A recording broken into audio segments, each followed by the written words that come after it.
Hello. Is this right? Is this right? Okay, yeah, this is right. Probably. Yeah. Hello, chat. Yeah.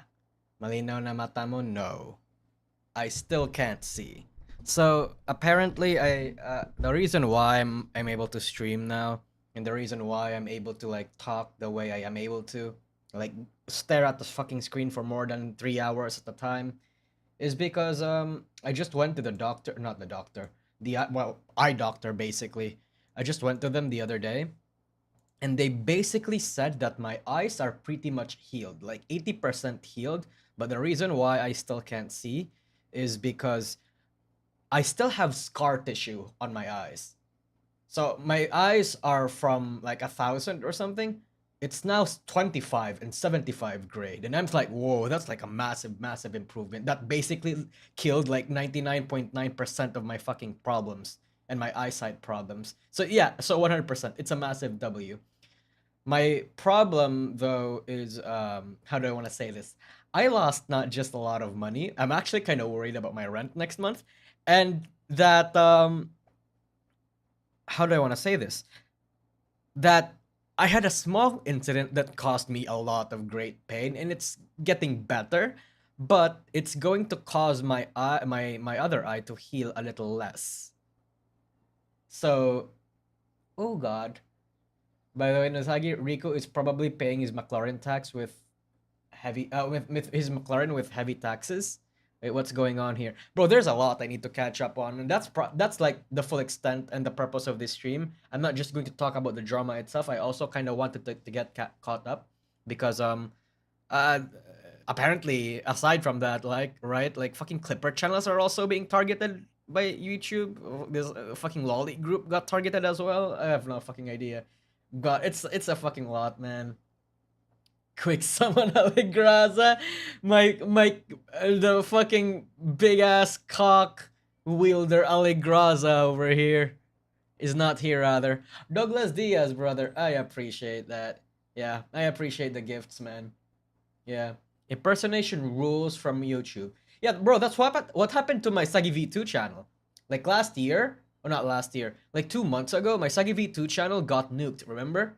Like demonetized and everything because they didn't believe that it was me. Like I'm still fucking pissed off by that from that, by the way. I lost a lot of momentum in that channel. That shit could have gotten like 15k subs or something by now if nothing fucking happened. Yeah. Oh shit, Adobo. I'm hoping your eyesight is bad enough to think this is an AKI super. Hey man, look. I mean I can see. Yeah, thank you, Adobo. I appreciate that, brother. It's basically I can see.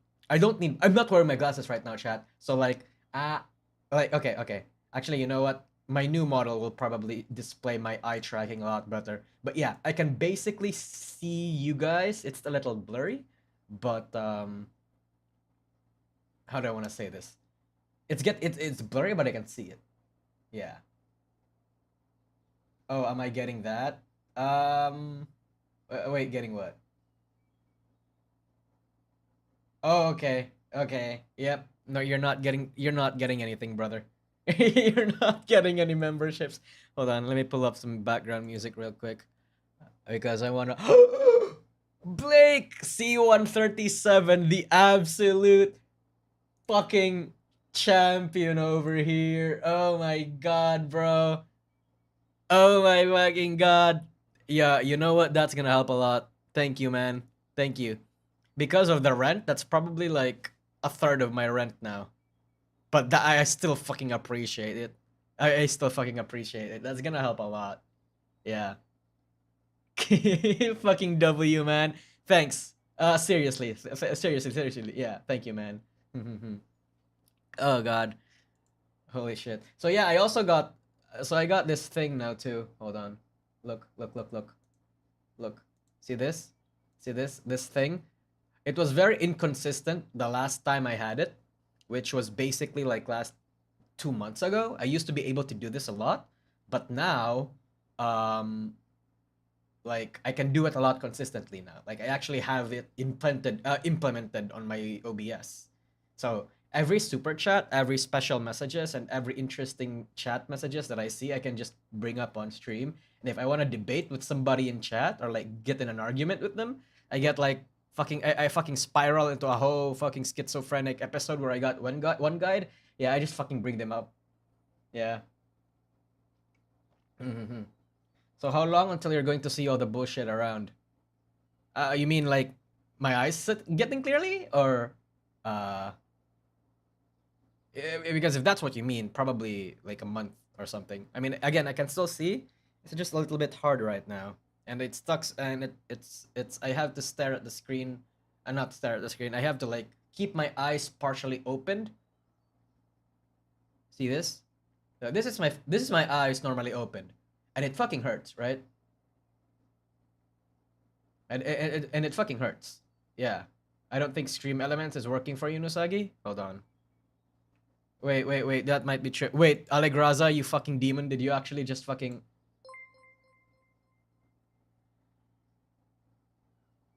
Here we go. Stream Elements should be working right now. Did you... Bro, did you give something? Did you give me something?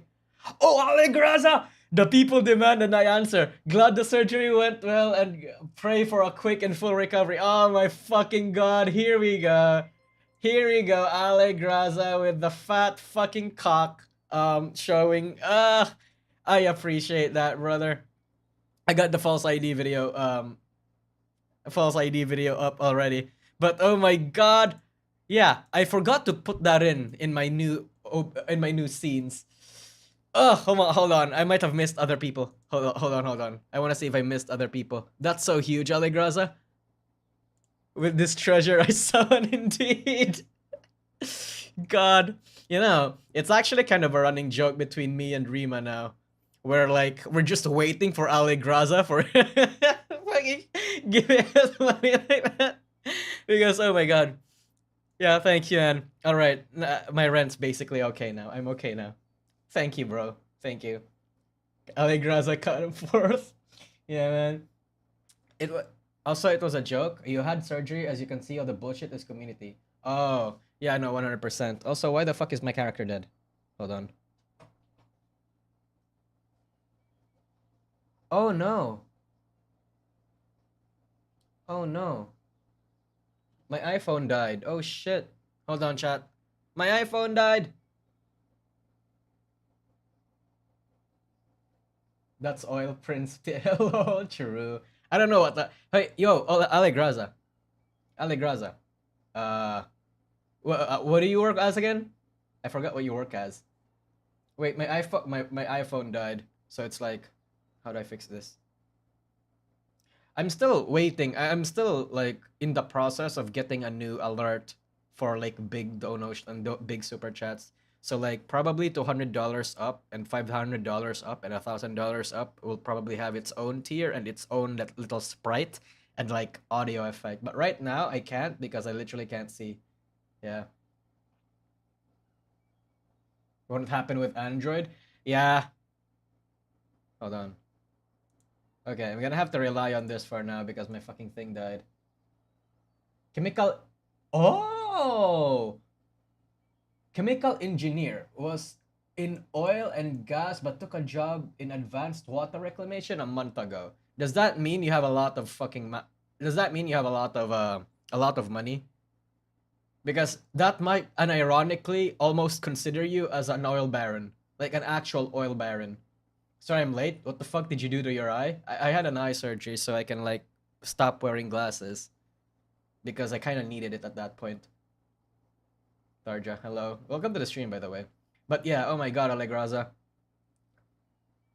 I'm gonna tell Rima about that and we can start making memes about you being an oil baron or something. Yeah. I should have stuck to engineering. I mean, it depends, right? If you're Filipino, not worth it.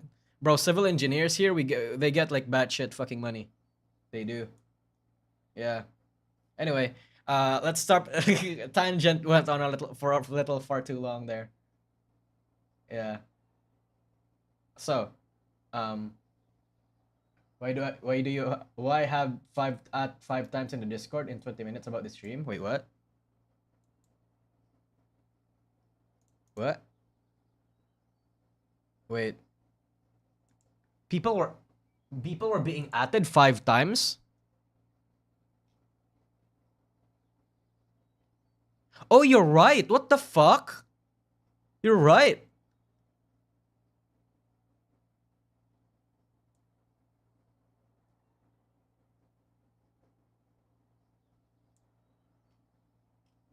Yo, Pinkcord is acting up. What the fuck do I do?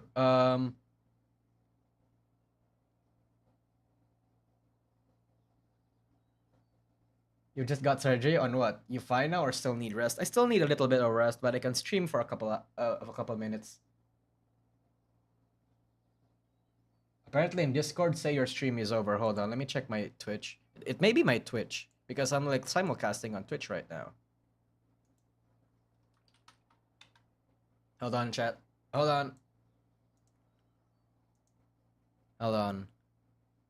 Hey, Flanzen. It restarted? Oh shit, so it is my Twitch. Twitch stream Steam stuttery. Yeah, there, Crystal. Yeah, okay, yeah, it's the Twitch. The Twitch streams is unstable, yeah. So it restarts every couple. Sorry about that. Sorry about that. Being a civil engineer is fun, Dian. This is from experience. Maybe, where are you from? Because if it's the Philippines, bro, you're getting like $300 a month. Yeah. Teehee. It does. Hold on. Holocure BGM. Fishing. What's that fucking fishing sound?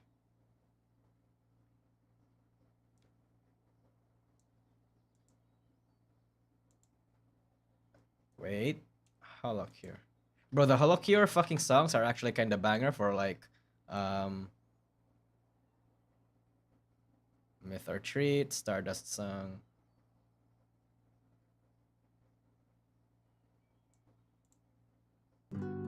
Oh, there we go. Can you hear it? Can you guys hear it? I assume you guys can hear it. AI takes my job. Yeah, man. Alright, you guys can hear it.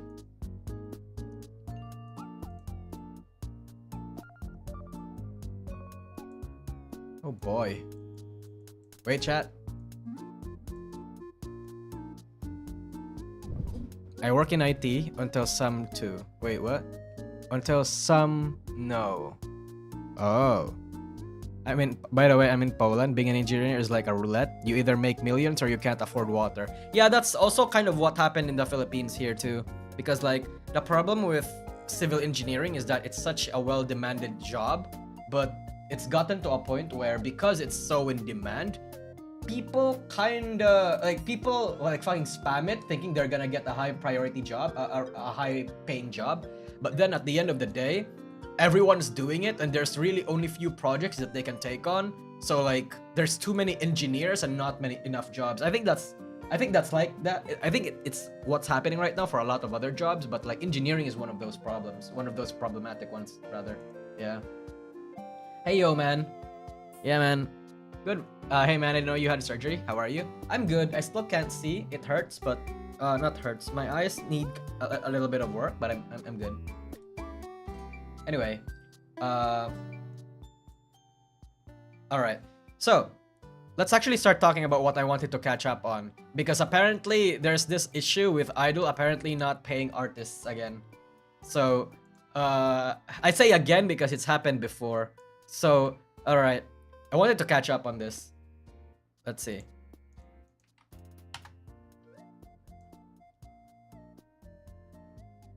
So, as we can see in this little tweet over here. Oh, shit. Okay, yeah. As we can see in this little tweet over here, another one got over here and posted an entire doc about her experience with getting not paid in Idol Corp. And it's like, apparently the staff and the people are being like good people, but it's the upper management or the systems in place that in Idol that's been fucking people up for a while now. So this is what she said, right? I have some things to share about my experience as a freelance mixer audio engineer. I started working with Idol in December of last year when I was invited to do mixing and SFX for their Christmas voice packs. Over the course of the next few months, I did most of Idol's voice packs and even worked on some covers. Very often, these commissions would come in as rush projects, having sometimes less than 24 hours to be goddamn completed. That's like, I don't know, that's... she or he doesn't mind that right now, but I think that's kind of insane. Jesus. But then again, mixing, depending on how competent you are, mixing can be pretty fast. Not easy, but fast, right? So yeah, didn't Idol have this same issue with Pochi Wanmaru? Idol has this issue for a while now, chat, since last year, if I remember correctly. Yeah. I want to be clear and say that I never minded these rush jobs because I usually fit them in my schedule and they never required an awful lot of work. I showed a lot of flexibility and always did my best to work fast and efficiently when they needed me. This willingness to work fast in a time of need is important because I received the exact opposite from them. On 4 separate occasions in the span of 6 months, I did not receive payment on time, sometimes even having to wait 3 additional weeks before being paid for my work. Payments only go out once a month, meaning more than half of my invoices weren't paid on time. I always made sure to send my invoices in time, sent reminders when they needed to be paid, and made them as simple to review as possible. However, invoices repeatedly went unpaid or were even lost entirely, causing me lots of headaches in having to chase them out. I still have yet to be paid for my work, and I did them for the June 13th at the time of writing. At the end of June, an announcement was made that the next round of payments was starting and we were asked to resend links to invoices to make sure they didn't miss any. 3 weeks later, no invoices have been paid so far. Normally, I'm pretty flexible with this kind of stuff. The previous 3 times I was annoyed that I was being paid late, but I know that a VTuber agency can be easy to run, so I let them take their time. Typically, when I reached about an unpaid voice, they were always paid within the next 48 hours. This time is different though. I have reached out multiple times on separate occasions about payments this month and all I have gotten back is we're working on it. Oh boy. As some of you may know, I just moved countries. I naturally made expenses in doing so and not receiving payments for work I did leading up to the move. As a result, I reached out to the freelancers who have worked and are working for Idol to ask whether or not they are being paid, and it seems like I'm not alone. They have at least a dozen freelancers who have done work for Idol in June and have yet to be paid at the time of writing. The commissions range from simple voice packs to art to video editing to mixing for music, all of them unpaid for. I am lucky that my invoice isn't as big as those other creators, but the combined total between artists is large. I want to be extremely clear on this, that this is not the fault of the talents and the managers I've been speaking to. Yeah, chat, a lot of people blame managers for this sort of bullshit, but it's like when shit like this happens, it's normally never the fault of the talents or the staff members, because like the staff members are never really in charge of being money. The staff members and the lower managers, they're not really in charge of handling money. It's normally upper management or whatever is or their accountant or whatever system they have in place, which we'll get to later, right? They are the reason I've continued to work with the agency despite the issues I've had, because at the end of the day, I just want to work on cool things with cool people. Please don't send hate to any of the Idol girls, they're the last to deserve any. Of course. The managers I've been speaking to have also been incredibly understanding and I believe are not at all at fault. They simply don't have the ability to do anything else but reach out to the people above them on my behalf, which they have consistently done immediately. Great. I'm out of options. Reaching out to individual managers hasn't worked. Reaching out to the talents I have worked with hasn't worked. Posting about it in the channel of all other freelancers I have access to hasn't worked. This is my last resort. Fucking calling them out is their last resort. Which I agree. This is a very mature way of handling it, chat. Yeah. Normally accounting or CFO. Yeah.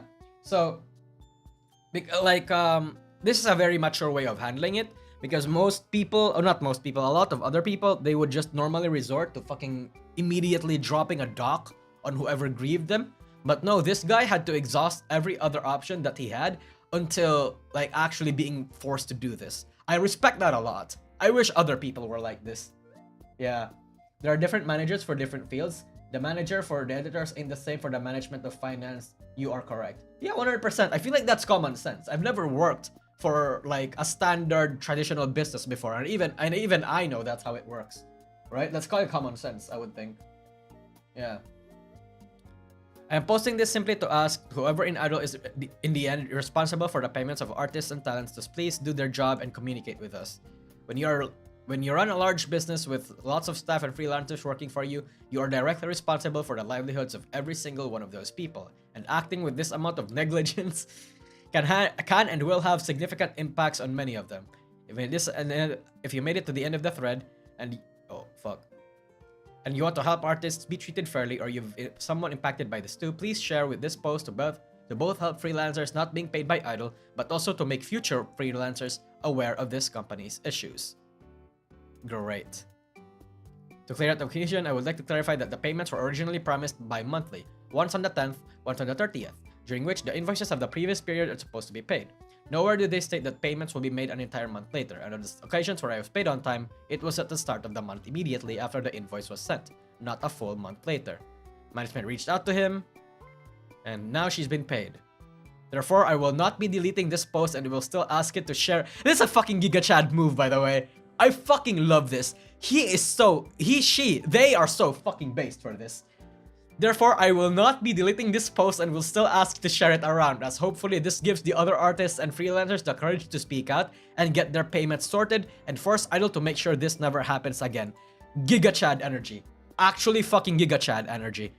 Because like, Aviel has kind of done this before, and like, asking people to take down posts when it gets Idol in trouble, but I feel like that's not really a good thing. Well, not Aviel, sorry, Idol, but I feel like that's not a good thing, obviously, right? Because if you get called out and the reason for you getting called out is good, like you're rightfully getting called out rather, and if you're a fucking company that actually has underlying issues, because this is just a surface level issue.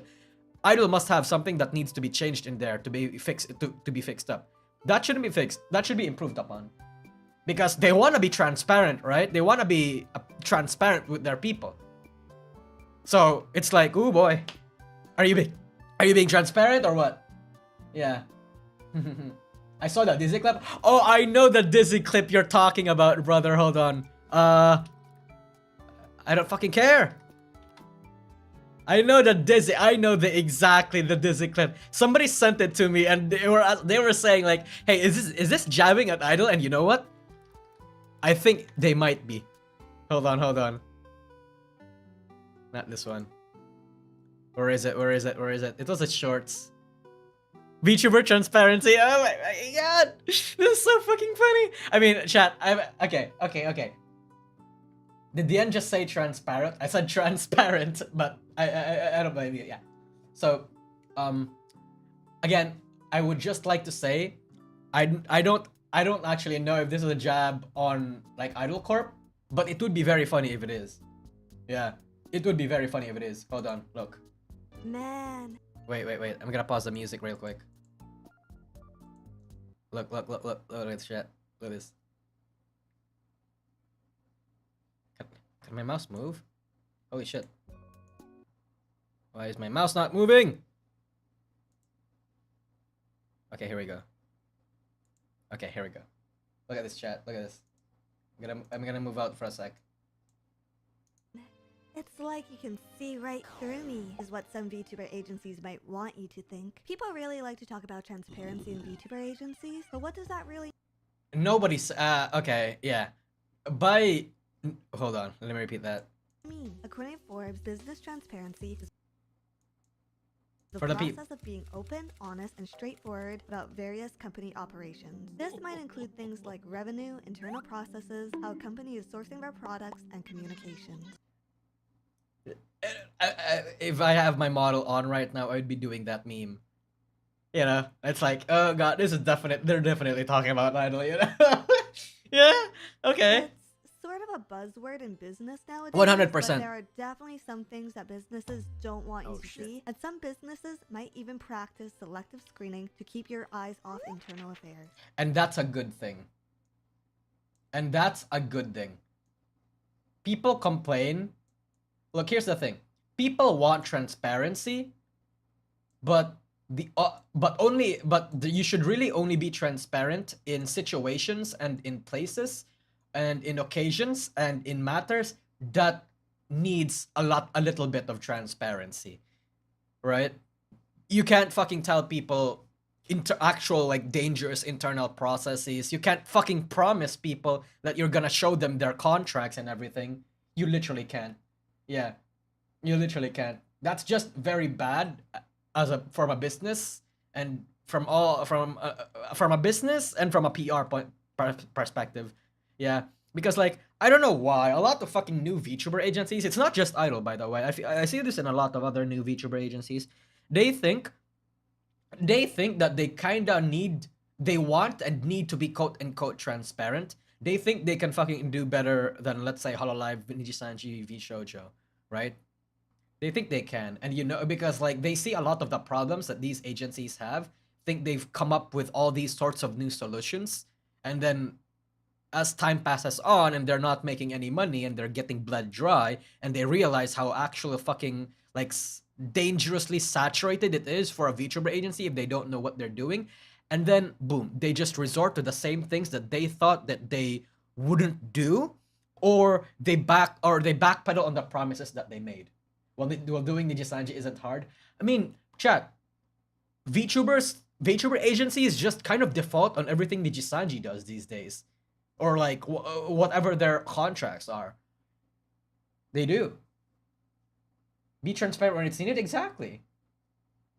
And to be fair, it's not hard to have better conditions than Nijisanji. I think a lot of other VTuber companies are in a similar situation or in a similar environment as Nijisanji these days, but nobody just wants to admit it. Nobody just wants to admit it. I think a lot of other I think the only circumstances where that doesn't exist is basically like V Shoujo, or actually yeah, probably just V Shoujo, because a little bit of the issues that I have with Nijisanji I also see in Hololive, in Face Connect, and in Idol. But in V Shoujo, not really, because the management in V Shoujo doesn't restrict them of anything, doesn't tell them what to do and all these sorts of shit. It's much more common than you think, I think. Idol is struggling. That's what I think as well. That's what I think as well. Brother, when you're out there fucking bragging about how better you are than other agencies, that kind of screams insecurity to me. I don't know. Why default on Nijisanji? Because Nijisanji is the most successful business model in VTubing fucking ever. Fucking ever. The talents get to be the ones that reach out to the artists and to the everyone, so managers don't have to do that much. Everything is probably 50-50, not across the board, but like a lot of the major revenue streams are like 50-50. The working conditions, the working terms, the all those sorts of shit. Yeah, those are literally built to fucking make the company as much money as possible. What fucking agency CEO wouldn't look at that and not copy it if it's working, right? Because chat, again, we complain and shit a lot about how we don't like Nijisanji's shit, right? About how they work. But how they work from a business standpoint is the most effective. That's the thing. That's why they're very successful. That's why they're the ones that make the most money in every VTuber, every VTuber agency in the entirety of its history. Seriously. The talents bring in the fans, not the company. Why do you think the other girls left? You would be right. But if you make the top talents happy, who cares about what the smaller talents feel and do, right? Look, from a company perspective, it makes sense to prioritize the ones earning a million bucks like a year than the ones that's getting like 50,000 bucks a year. It makes the most sense. And any fucking agency who claims they don't have that is lying. Because in some way, shape, or form, favoritism will always fucking exist. How that favoritism manifests is my problem.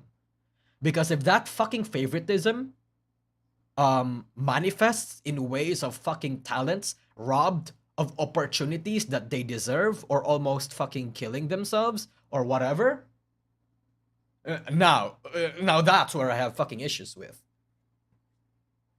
right? From a business, yeah, exactly, Delta Alternative. From a business perspective, it makes sense and it's better to be JP than Holo. It really does. That fucking rapid fire shotgun method, it works. It fucking works, man. Yeah, 100%. So how do I know if an agency is really being transparent with me? Well, You don't. You never don't. Agencies who say they're transparent with you are not transparent with you. I'm not saying this as a I'm just not saying this about Idol, but I feel like this applies to every fucking agency in the future and in the present, in any other company that's gonna say it as well. No agency will always be transparent. That's a buzzword. That's like from a professional and like from a deeper perspective.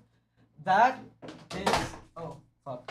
That is more so not a marketing team. What's that thing where they basically like not morally grandstanding, fucking I forgot what it's fucking I forgot what it's fucking called. Yeah, but whatever. It's not transparency. Yeah. Hello, Bunny Sillyman in chat. Hello. Sanctimonious. What's another term for virtue signaling? Yeah, virtue signaling. I think that's virtue signaling. And companies are incentivized to virtual signal. That's the thing. Because again, this is an industry where goodwill is probably like one of the most important resources a VTuber agency can get. And any VTuber can get, honestly. Like in fucking Twitch, bro, companies can be not Twitch, but like in any other places, in any other entertainment spaces, a company, if they're small or if they're relatively like medium, I suppose would be what you would call it. If they fucking get shit, like a lot of big epic shit, nobody cares, right? Nobody cares. VTuber agencies, no man, you need to fucking please the fans. Again, the fans are where your fucking cash flow comes from. You run out of goodwill, you run out of money, you run out of talents. That's just how it works. Yeah. actions tend to speak a lot louder than words. What this is saying is true. Considering applying for an agency, keep your eyes on the talents and what they're producing. Does the agency have a track record of putting out high quality MVs? How about merch support or organizing events? That's how I know if meh. Yeah. Yeah. No, Dizzy, again, I'm not saying that this is like a jabbing at Idol. I just think it's funny if it is. Yeah. Because it fits so much as to what Idol has been doing recently. Yeah. And I feel kind of bad because I did kind of believe in Idol for a while. And my faith has waned, chat. My faith has kind of waned since the Riro Ron termination. And they say that they're gonna be better, but I hope that's gonna be true. Yeah. After all the things Aviel has said about improving and propping up Idol and a lot of them ending up not coming true, I don't know if I can believe that. If I can believe that as much as I could have compared. Yeah.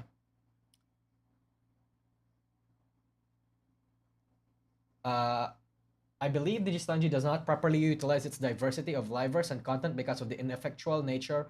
Yeah, no, 100%. Look, if I was a fucking corpo like Nijisanji, I would just focus on niche. If I was like upper management or like the manager of the EN branch, just fucking tell the people to have to. I would just hire people. Okay, I would hire and tell people that have a different skill set and can appeal to different niches and different markets. I think that's what I would do. Then again, I don't know if that would actually work or not. I can't say that I can't just sit here and say that I can manage Jisanji better than fucking they did. Because probably most likely what I would do is because I'm a fucking dumb fuck, right? I know a little bit of what happens behind the scenes, but I don't truly know what it's like to run a fucking entire agency. So what I say right now might be what sounds ideal, but going about it, thinking about the internal politics, the fact that EN has to answer to HQ back in Japan, it's a lot of complicated shit that one has to take into account before making an actual decision. So it's probably as difficult, it's probably not that easy to make decisions, but I would still try anyway. Yeah.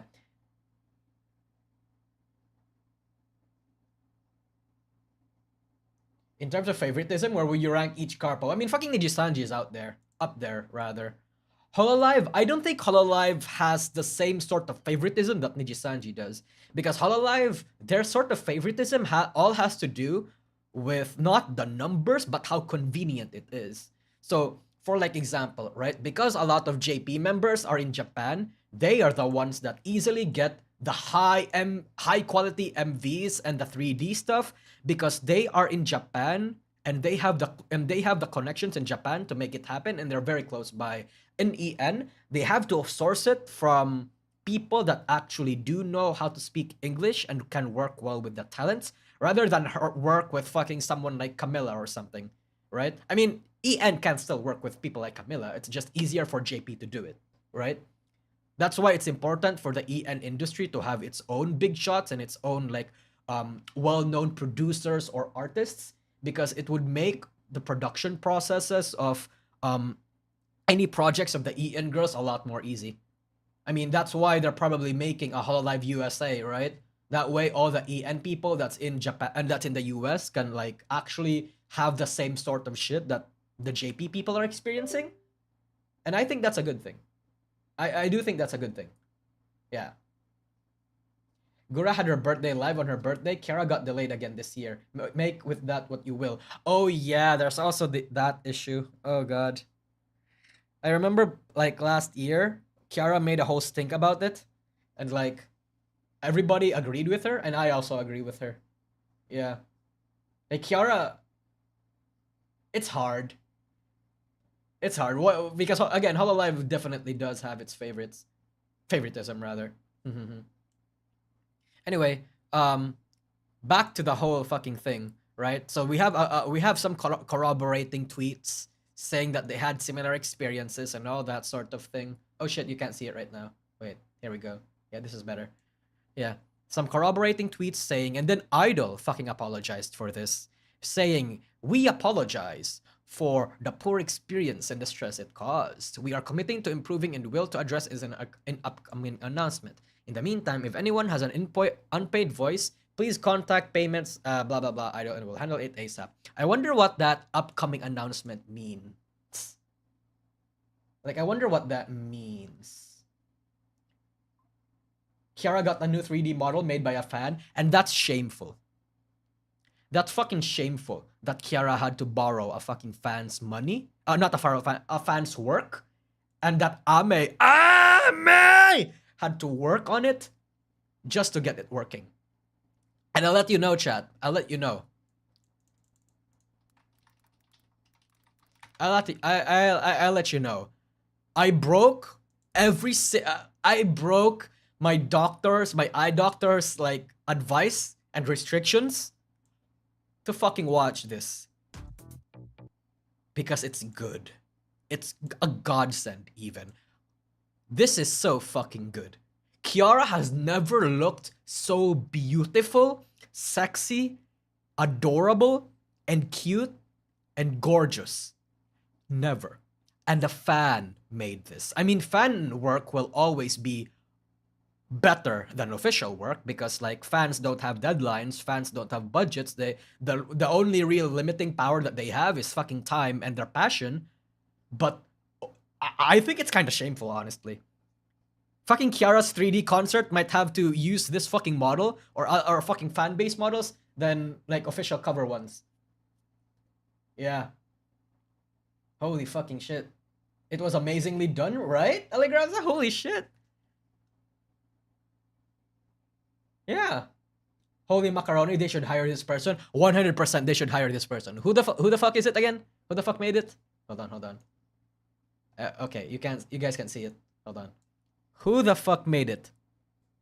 Did Kiara put it on her thing? Let's see. Oh, here we go. Oh wait, no.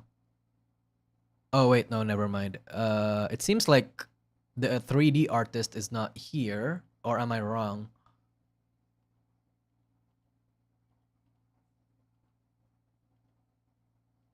I saw the stream. I saw the stream, so like the entire stream. So I know that Kiara not called him out, like gave him a shout out, but like yeah, she said his name. Yeah, she said his name. Okay, whatever. Like she said his name, but I think yeah. I think she should put it here just so people can find it. Oh, actually, you know what? No, no, no, no, no, no, no. I can understand why she wouldn't put it on her stream or on her credits. She retweeted, I think. Hold on. Duplicate Takanashi Kiara.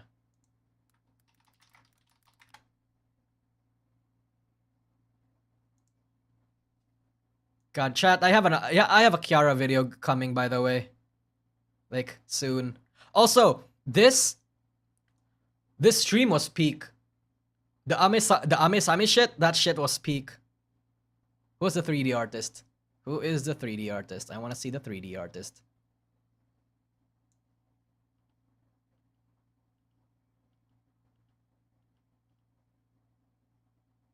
Is it this one? Oh no, that's not that one.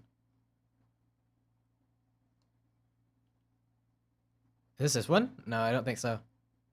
Bro, she retweets a lot of shit. I can't fucking find whoever... I can't find it. I literally can't find it, chat.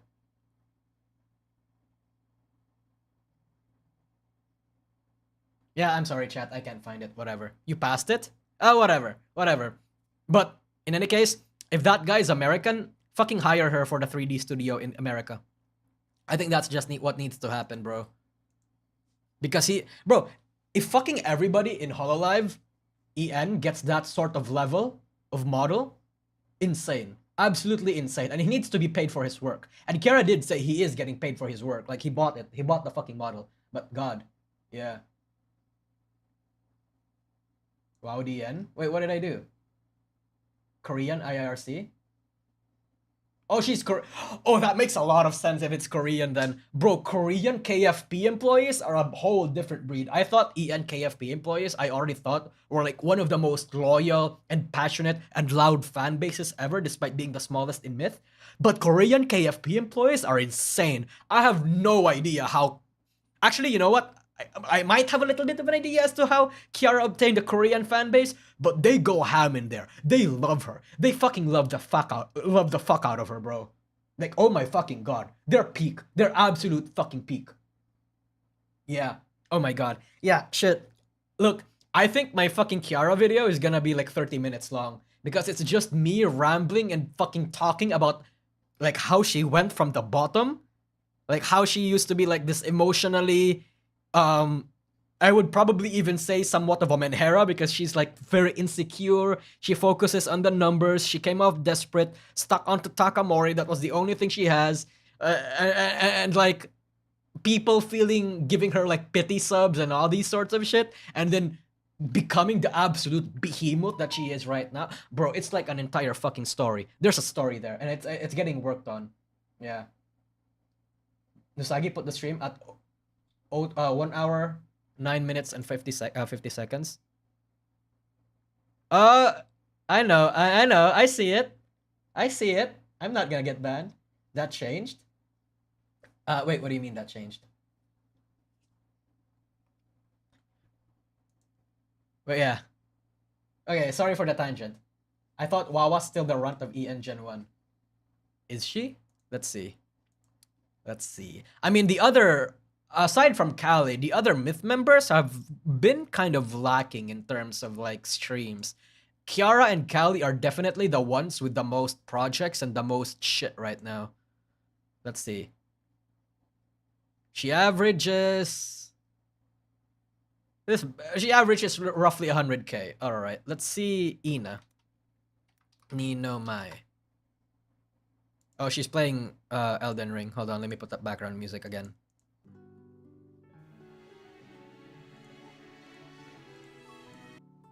Let's see this shit. Kiara is mogging Ina. I cannot believe it. I can't believe it. If she isn't banned, why would you be? True, Blake C137. Yeah, true. You're so fucking real for that one. KFB grinding despite being the lowest sub in Myth. And that is why Kiara is a fucking behemoth. Not a behemoth, a beast. I mean, it's still the same thing. God, I'm so hyped, bro. My Kiara video is gonna be fire, chat. It's gonna be so much fucking fire. Hold on. Gura. Okay. I mean, yeah, no fucking VTuber in the EN side of things are gonna surpass the numbers that Gura gets, brother. Holy goddamn shit. Holy goddamn shit. I repeat, Kiara is awesome in collabs. Bro, I remember fucking a lot of people were actually kind of giving Kiara shit for relying too much on collabs because people were calling her a leech and everything. It's the whole fucking Luxiem and Shoto situation back in 2021 and 2020, where it's like because she collabs with everyone a lot, and because that's where her specialty lied back then in her trilingualism and her speaking ability and her language skills, a lot of people were calling her a leech. Some people like to hate on Wawa. Some people used to like to hate on Wawa. But right now, there's literally no reason for you to hate Kiara because she overcame every single reason as to why people did not used to like her back then. Kiara, God, I have so much to say about it. Because I've been there from the very beginning, bro. I've said this before. Ame and Kiara were like probably my Oshis. I tuned into their streams more than any. So I saw every single struggle that Kiara used to endure back then. I saw every single sentiment that she had, every sentiment that was like said against her and said for her. So it's like, it's gonna be insane. The Kiara video is gonna be insane. Are you gonna include a clip where you put her in the sex tier? Probably, probably not. It depends, Marcifar. Marcifar, sorry. Yeah.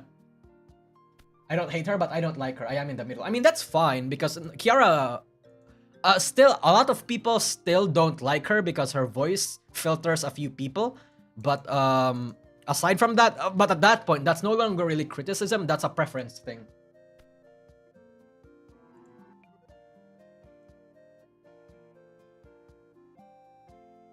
Oh wait, this is videos. Jesus, this was videos. I was shocked for a bit. Okay, she roughly gets the same viewership that Callie gets, I think. Yeah, like hovering around 100k. Kiara gets a little bit of 200k on her other shit, but yeah. I have no issue with her voice. I am a Peko fan after all. Oh, that makes a lot of sense then. Speaking of which, with this new costume, is she moving up in the tier list? I ranked the costumes and I ranked the costumes and the official designs and the things separately. I still hold on to my opinions that her main outfit is just not that good. How about Ame?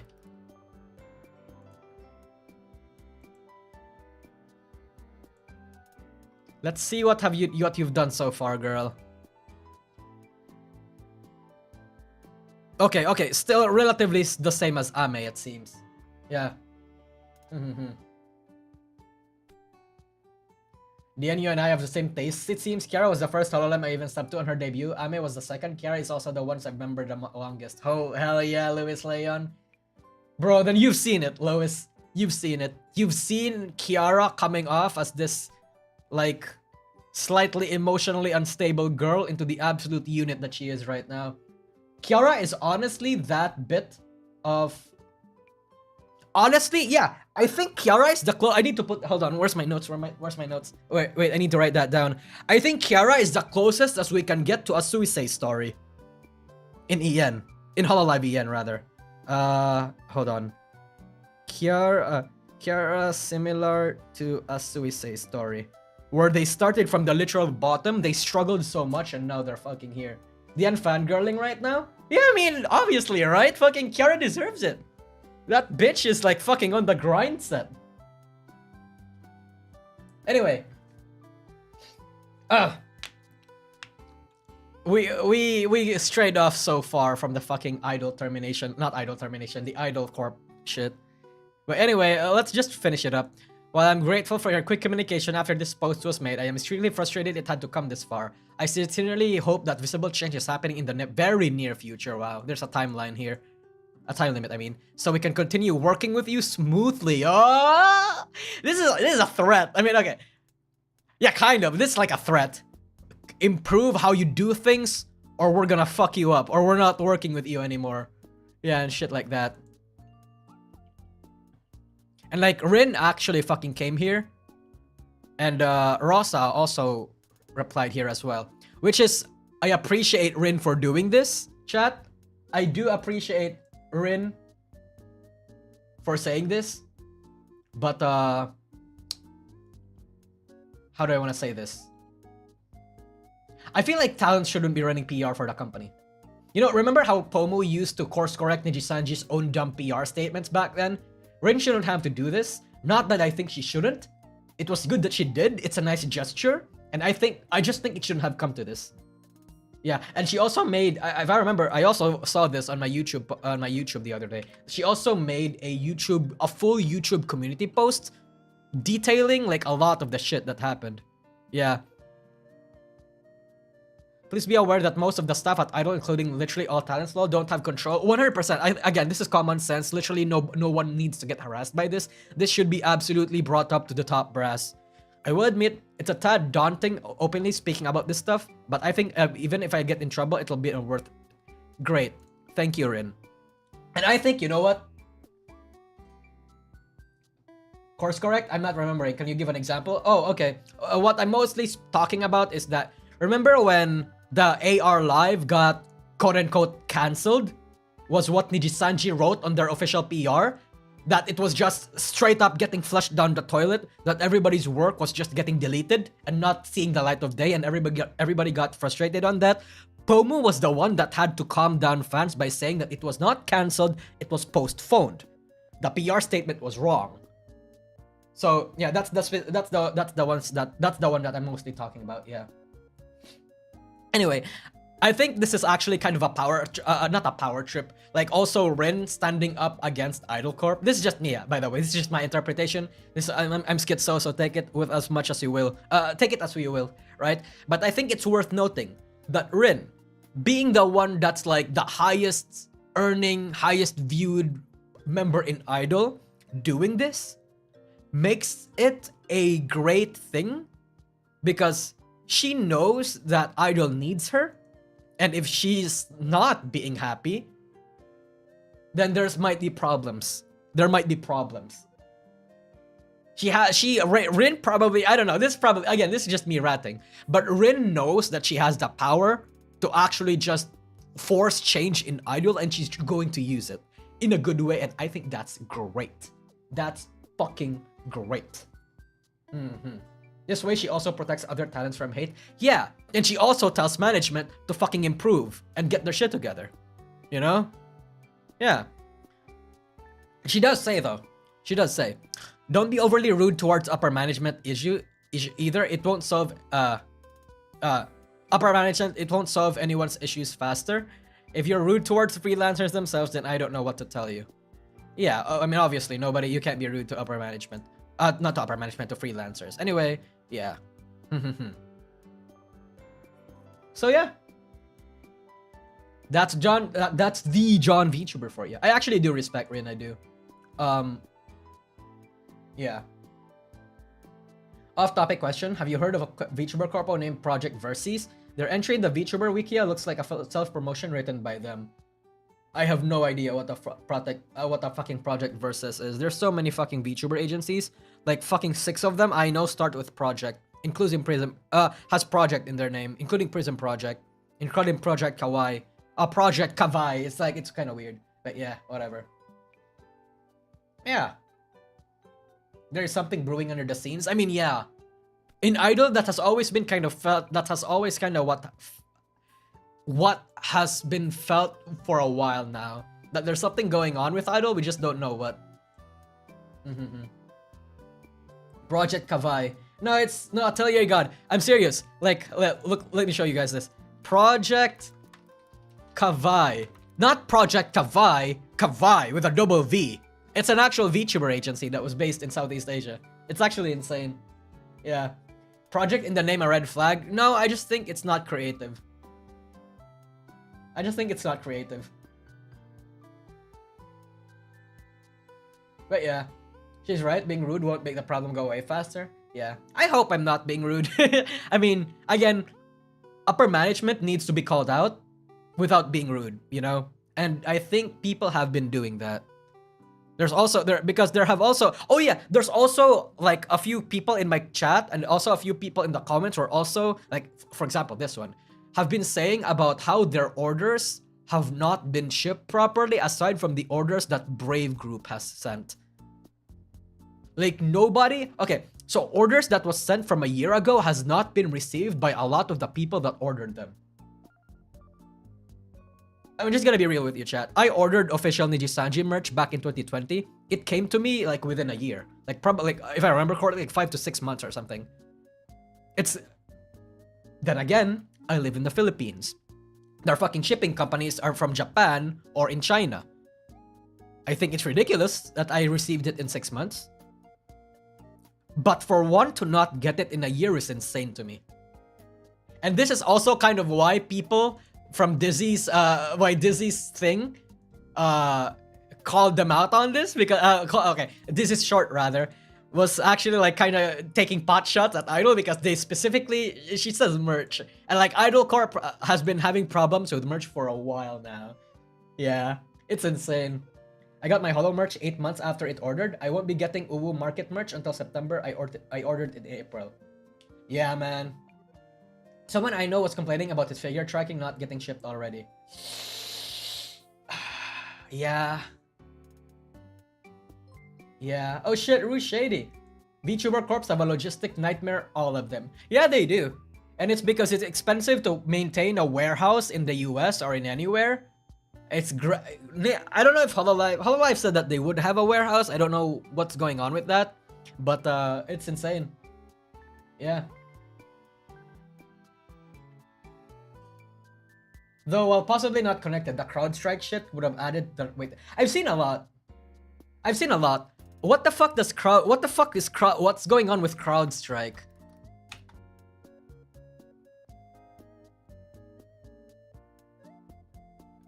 Is this what's I've seen a lot. Like I saw a lot of people saying that a lot of people are not being happy with CrowdStrike right now regarding merch and deadlines and shit. Yeah. The stock is in free fall. It's a server, I think. Huh. My worst experience with merch was when I had to give up on Corny's tree cushion. For some reason, the shipping cost to Europe was 250 euros. Yeah, man. Yeah, yo, man. That's just how, unfortunately, what's gonna happen, man. But hey, hoping, right? Hoping Hololive gets like fucking a home base over in France or something. Yeah.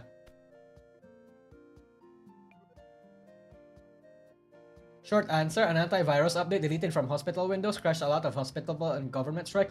Oh, that's what happened. Oh. I think Philippines has that problem too. Because I think Davao Airport.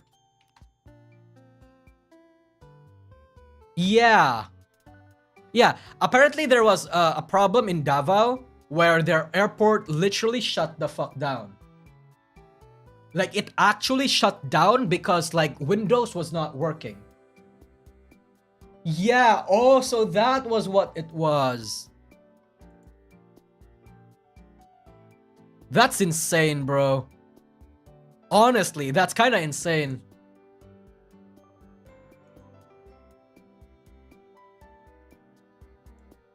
Hold on, I'm reading a little bit about it.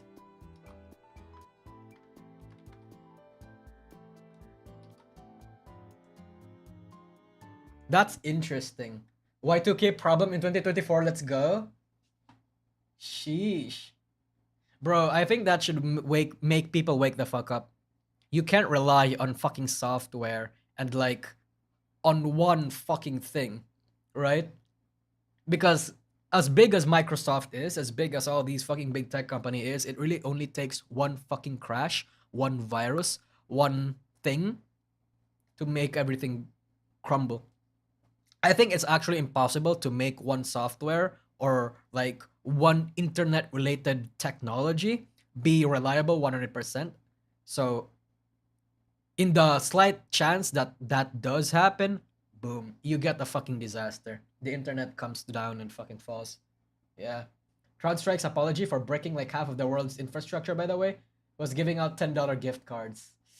Yeah, man. Yeah. The internet is one fucking virus away from breaking. Yeah, 100%. 100 fucking percent. It's insane. Anyway.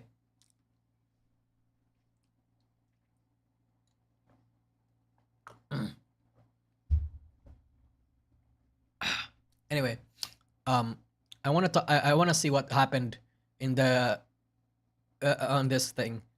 First gen Niji Sanji graduation, I saw that Suzuya fucking Aki,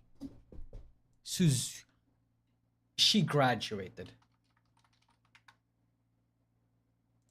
A Gen 1 member graduated.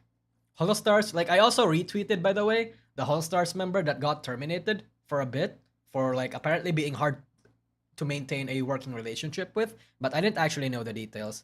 I don't know if there is any. Let's see this. False, take it away, and put my model here. Not model, my thing here. And just so the screen doesn't have that much clutter, I'm going to reduce this. See, professional streamer. Yeah, Gamma is gone. Yeah, Gamma is fucking gone, brother.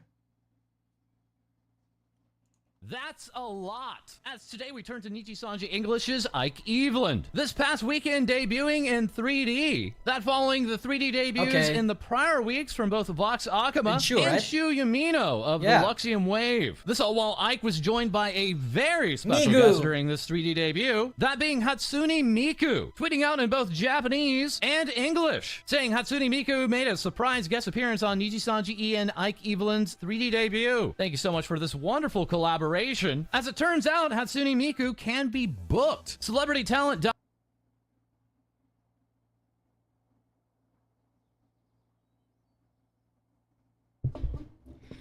Let's be real, chat. Let's be real. You think Niji Sanji paid for this?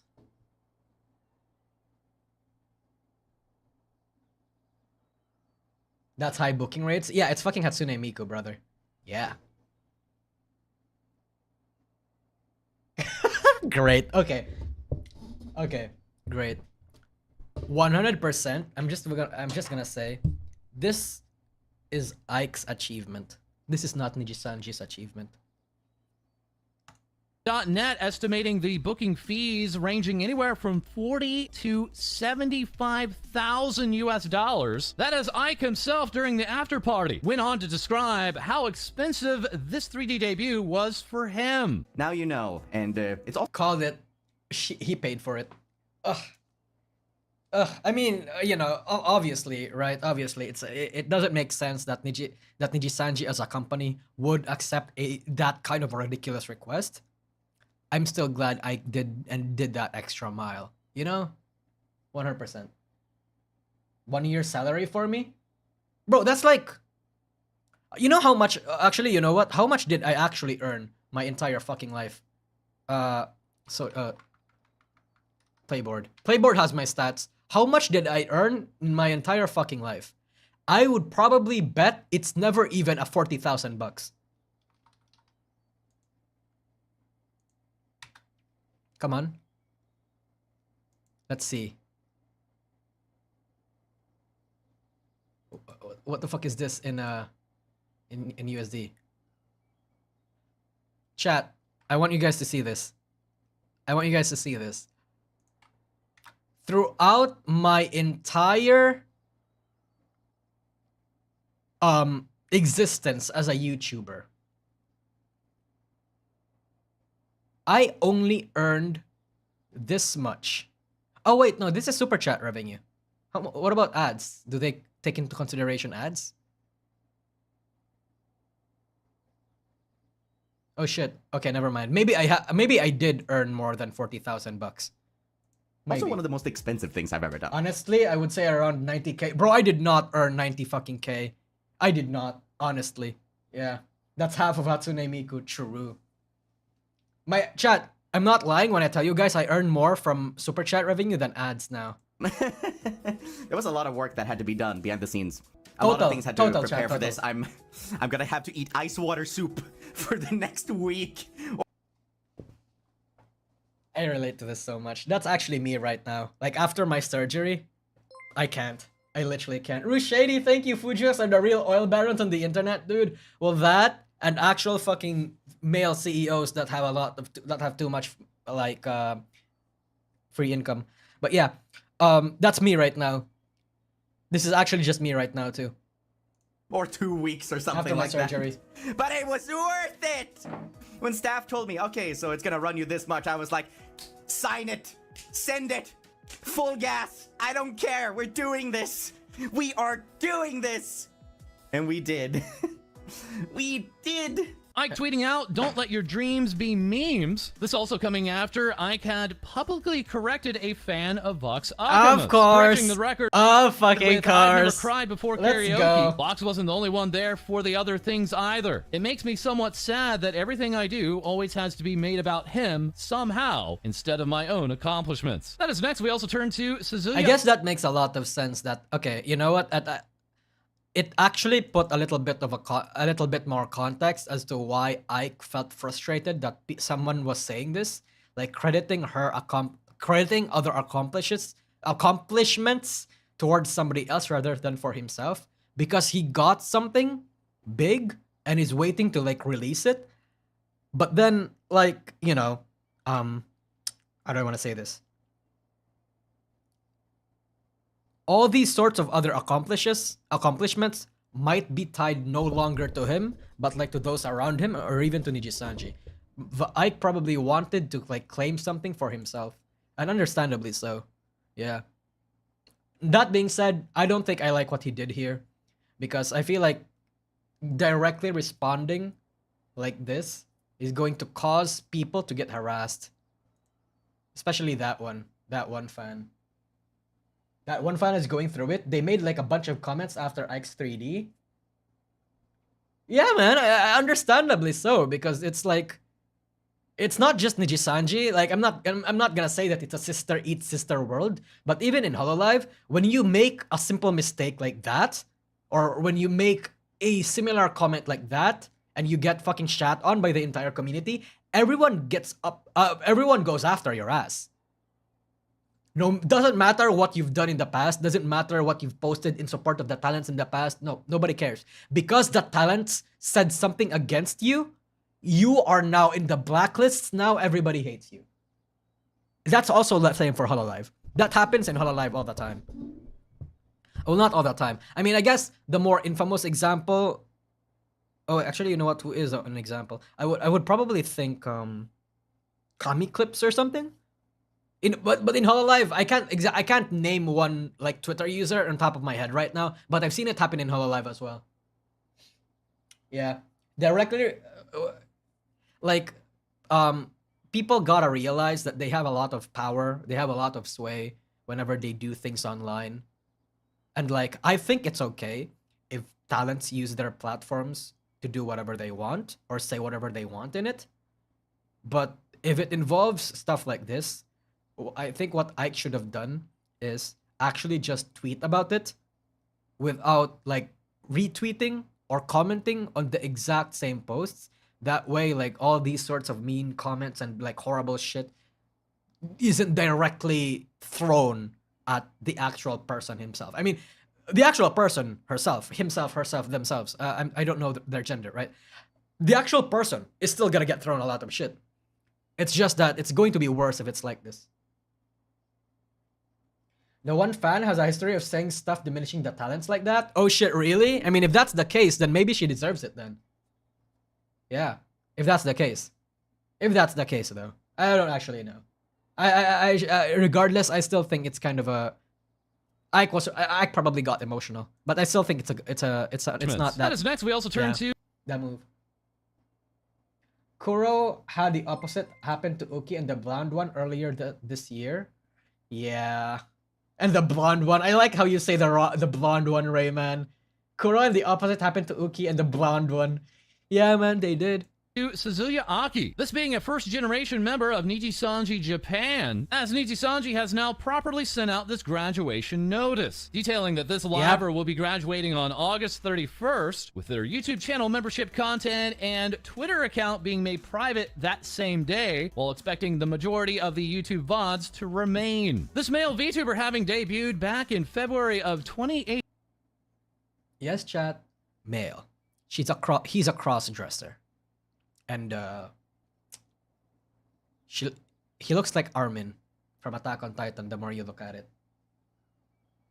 18, and now bringing us over to a now terminated agency VTuber, that being Hisaki Gama of the Holostars Japan group Uproar. Cover Corporation sending out this announcement regarding... By the way, what the fuck was Uproar?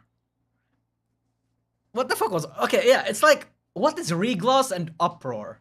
Is that like the gen... I forgot if that was the gen name or not. I don't think it is. I think it was supposed to be like their own branch or something. Like Hololive. Hololive has Hololive Regloss. I don't even know what the fuck Regloss is. Oh, they're Gen 4?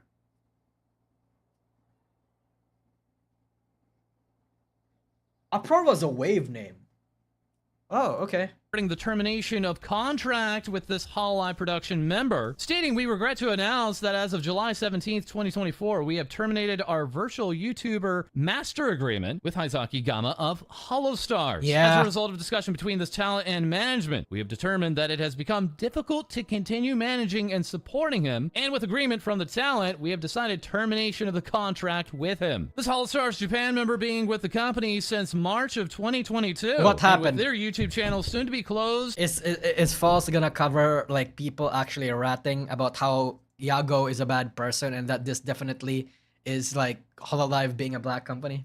I want to see the sisters. Also at the end of August, this Holostars Japan member taking to I wanna Twitter see to the say, "I would sisters. like to inform you that after consulting with management, I was granted the permission to post this document, saying this 2.5 years of activity was truly a dreamlike time. The time I spent was False! Come on! Why? I kind of want to see it. I want to see it because I saw like bits and pieces and screenshots from a lot of what other people sent me, and it was genuinely funny. It's like people, like sisters, were actually projecting the problems that were in Niji Sanji and like thinking Hololive has it or like has it worse. Like the mental gymnastics is insane. Look for it. I'm not gonna look for it. I'd rather not right now, at least. I'm done scrolling on Twitter.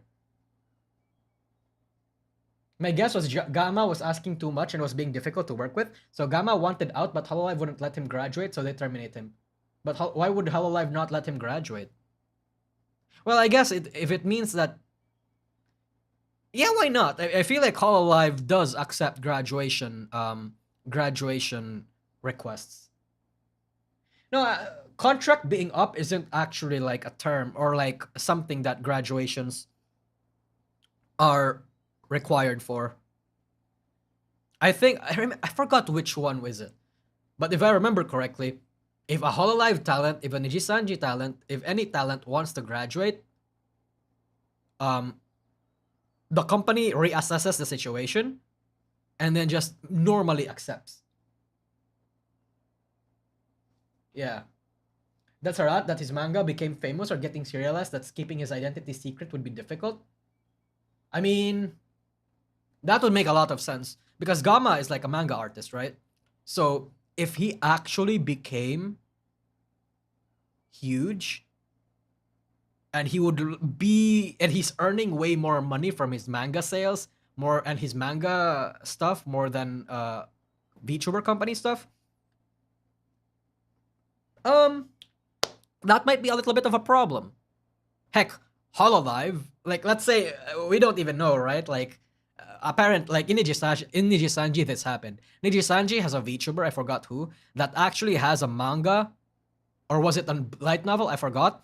Published under the Niji Sanji brand. I don't know if Niji Sanji gets a cut, or if Niji Sanji actually took, but helped rather.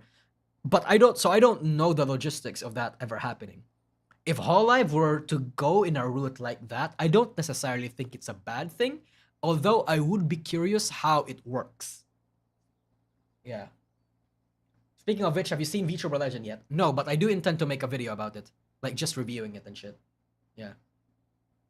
Allegedly? No, not allegedly. Like, Niji Sanji actually does have a talent that has it. But if you're referring to Gamma, yeah, allegedly. We don't know. We're just ratting, right? Placeable time. I worked hard every day to achieve the goals we talked about with everyone. I don't think so. I don't see how he could be a full-time mangaka and be a professional streamer. I mean, that probably answers our question, right? A full-time mangaka and a fucking streamer? I mean, then again, I don't know too much of Gamma and Holostars to actually say anything concrete. So right now I'm just ratting and talking out of my ass. Putting all my heart and soul into my activities so that I would have no regrets. And I'm truly sorry that we had to part ways like this. You've supported me even when I was clumsy, and I love you. Shigiri Oi barely streams. Shigiri Oi, like, streams like once a month or something. Twice a month or something. Yeah, look at this. She's what... And there's a reason why her streams always are very popular and are always very short. Because it's normally always themed, and she just talks about shit or plays shit, just relaxes and stuff, you know. Like Shigure Oi isn't well known for being a streamer. She's a VTuber, but she's obviously an artist that just cracks her own shit and makes her own dumb stuff. That's why when fucking Lolikami Requiem got fucking popular, people were fucking surprised that it's fucking Shigure Oi of all people that made this pop the fuck off. It's in a weird situation. Yeah. So 100%. Shigure Oi is just streaming on the side. This isn't actually a full-time job for her. You all from now on and always will. Cup Corporation CEO Yago remarking, thank you very much. I saw, okay, a lot of sisters were retweeting this saying how this is so fucking like double, like, not like snaky. You know? Mama, for all of your hard work to date. Thank you also to all the fans who have supported doing us. VTuber as a hobby for real. I think that's a good thing, Pandora Pan. I think that's a good thing for her. Because if it's a hobby, she can enjoy it more. Also, what the fuck? Why aren't you a mod? I thought I made you a mod. Hold on. How do I make somebody a mod? Wait, I'll figure it out later. I'm right-clicking, but nothing is coming up. We're sorry for your loss, but we will keep your past success in our hearts, Gamma-kun. Thank you very much for your continued support of Uproar. Hololive also going on to make 2 notices regarding merchandise. Okay, so there are actually no details. Agency VTuber anniversaries. Oh, I saw this. That including both Rose. Can I fucking... It doesn't feel the same, bros.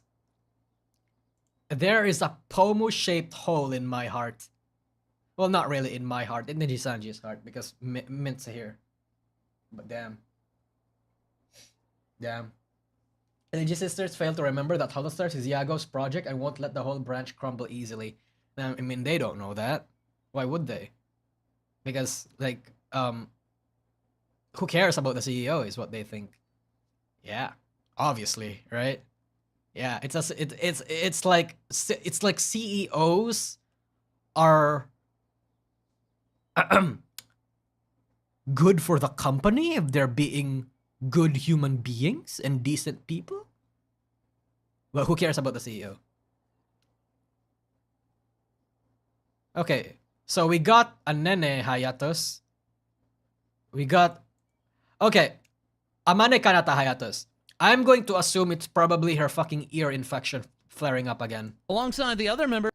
Because I know that Kanata said or something that she's been like half deaf for a while the new now. Hollow Witches unit. Kanata also announcing her hiatus, stating, I'm taking a break. Since last week, I've been experiencing strong symptoms of dizziness and nausea, so I've been going to the hospital, cutting out my computer and phone as much as possible, and staring at the ceiling. I'm getting better, no fever, and my throat is fine, and I'm eating a lot of... Wait, is it her ears? Is it her ears? I think I missed the part that it's her ears.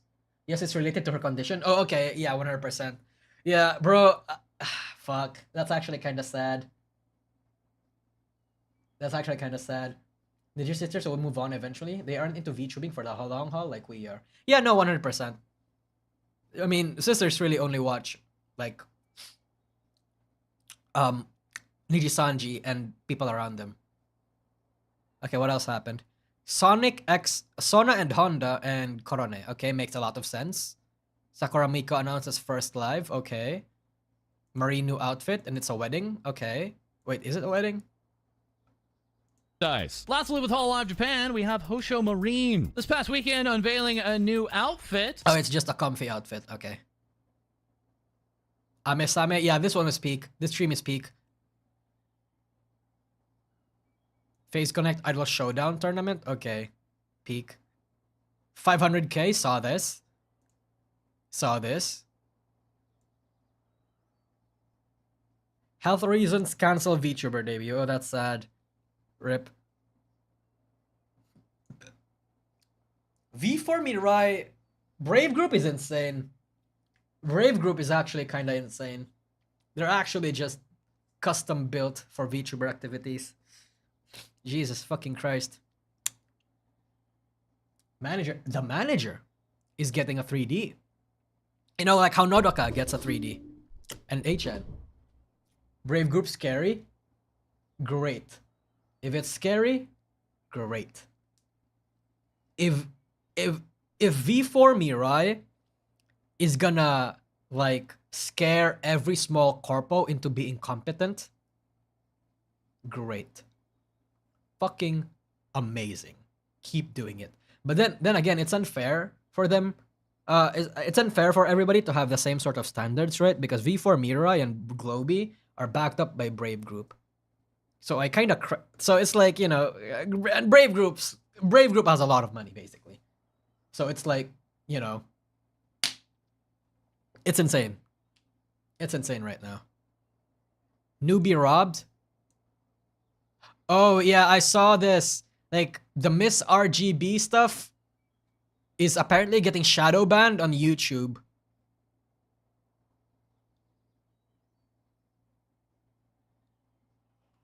Okay, aside from that, I guess there's not much. Okay, folks, what else do we got? Company boycott hits VTuber agency. This is the Rosany stuff. They're not loving it. As today we check Okay, that's all I. Alright. That's all I need to know. That is all I need to know. That is about the Rosamy stuff. Bro, Foss is like slacking. Holy shit. He's very late. Niji EN oh wait, no. Yeah, Niji EN VTuber cancels memberships. Okay. Okay, Idol Corp. We talked about this. Indie gives $69 to charity to collab with Iron Mouse and Connor, right? Yeah, okay. Okay, so this is stuff that we kind of know now. What about this one? This could be bad. As today we check in with Pierre, a clipper for the Orca VTuber Shy Lily. Receiving this notice from What's this? YouTube saying, "Hi Pierre, we have reviewed your content and found severe or repeated violations of our impersonation policy. Because of this, we have removed your channel from YouTube." This clipper updating, "YouTube deleted my channel Shy Lily clips for..." Oh my god. You know what, chat? That's actually kind of scary. You know why? Because I have a... Because if that's... Because like the sucking... oh, sorry. The Suggy V2 channel might as well be in fucking danger as well. Again, they fucking demonetized this fucking shit like 2 months ago. If they're gonna fucking nuke it, I'm gonna go ham on YouTube. Impersonation. 2+ years of work gone in a blink of an eye. It was specified everywhere that the channel was I just not noticed run this. I just noticed that False have like lines in his face. What is this, False? So it's like robot lines. It doesn't work. I don't think it works. Because it's like, I don't know. Like it looks like face paint. It's not implemented in a way where it looks like it's actually like robotic parts. Not that False should care what I think. I'm just a mecha enthusiast, so it's like I can sense when and how things in mecha look good. By her in the channel bio and in every video's description. Hot take: Clippers shouldn't be monetized.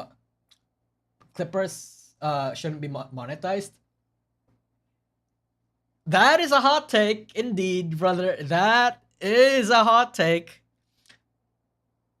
I mean, if you want me to like debate you on that, like maybe not, maybe later.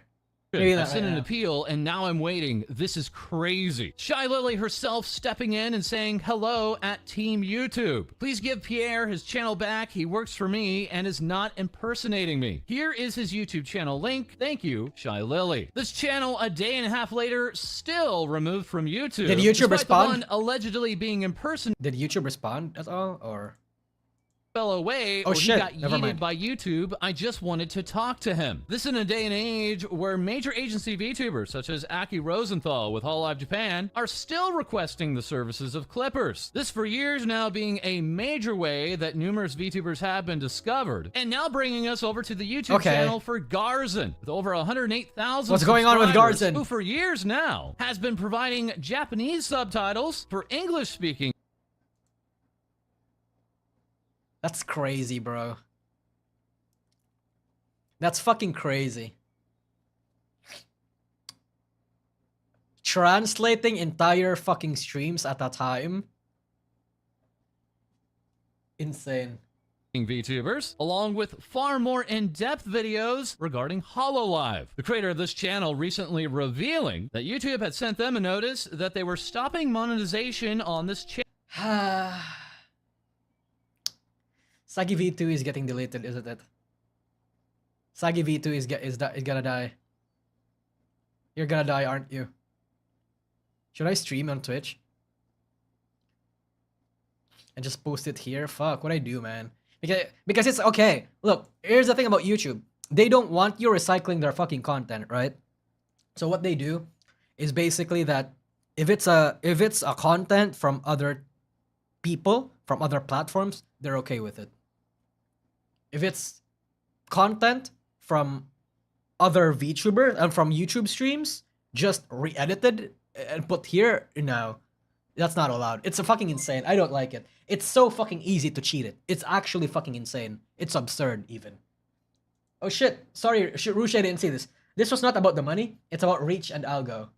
Yeah. No, you are fine. It is your content. Bro, I got demonetized when I literally I fucking tweeted at YouTube to like say that, hey, I own this fucking channel, please monetize it. They didn't fucking even respond to me.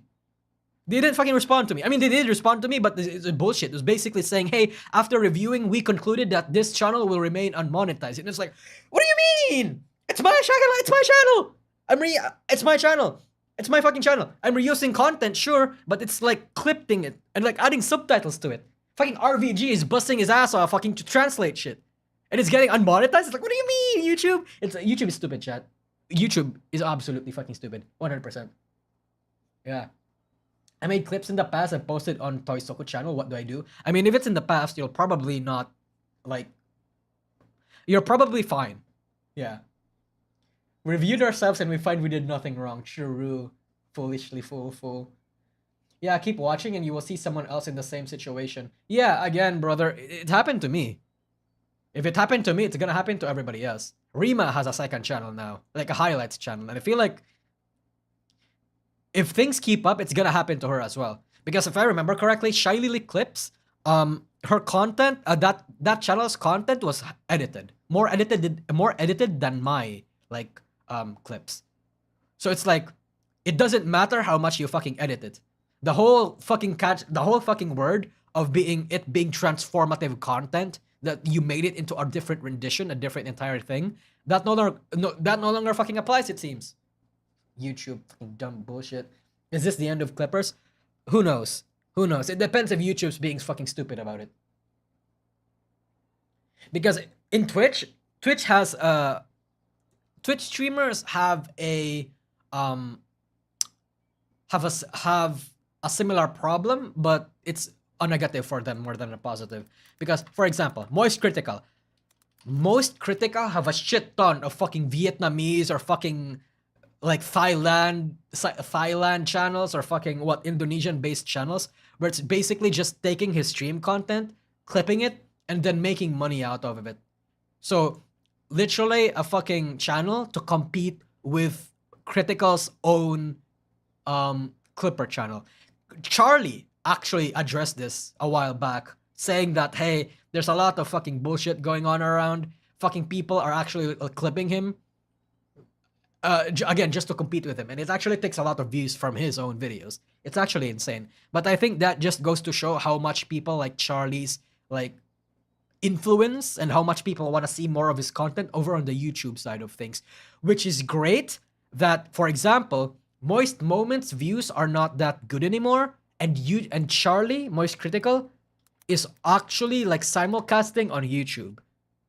Because him simulcasting on YouTube makes it so that YouTube only people actually gets to see his content as well. Like the full extent of his content, I mean. That's great. That's great. I get why people on YouTube some days wake up and say, let's ruin more of this platform. Because yes, 100%, brother. I have no idea. Thailand? Wait, is it not pronounced Thailand? It's not. It's Thailand, right? Thailand. Well, how else are you supposed to pronounce it? Let's not forget that YT is a business. That's why Sniper Wolf wasn't banned. 100%. There's absolutely some fucking favoritism. Demonetizing BS already hit. Oh yeah, my brother Oboretai Clips like had to make a second channel. A second fucking channel to evade the fucking banning. Oh, no, it's not this one. What's his other Clipper channel? I'm aspiring to become a light novel author in Japan with the goal of raising the standard of high. Bro, you are such a good force in the industry. I hope you fucking succeed. I hope.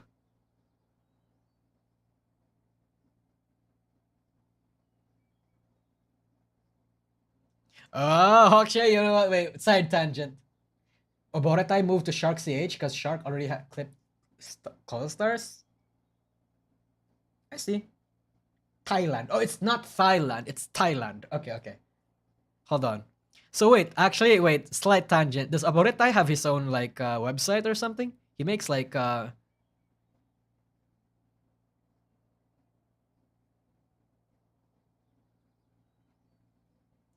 pitching my own story so that... Oh, okay. I want to see. I want to see. I'm interested. Let's see what you got. Where's your stories, brother?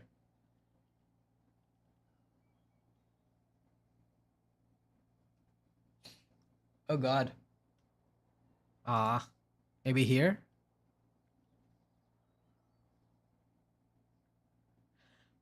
Several updates on the monetization status. Apparently deleting 400 Niji Sanji clips wasn't enough to get my monetization back. Yeah, it really isn't. It's not worth deleting anything. Oh, she deleted it! He fucking deleted it! He did it private, he deleted it!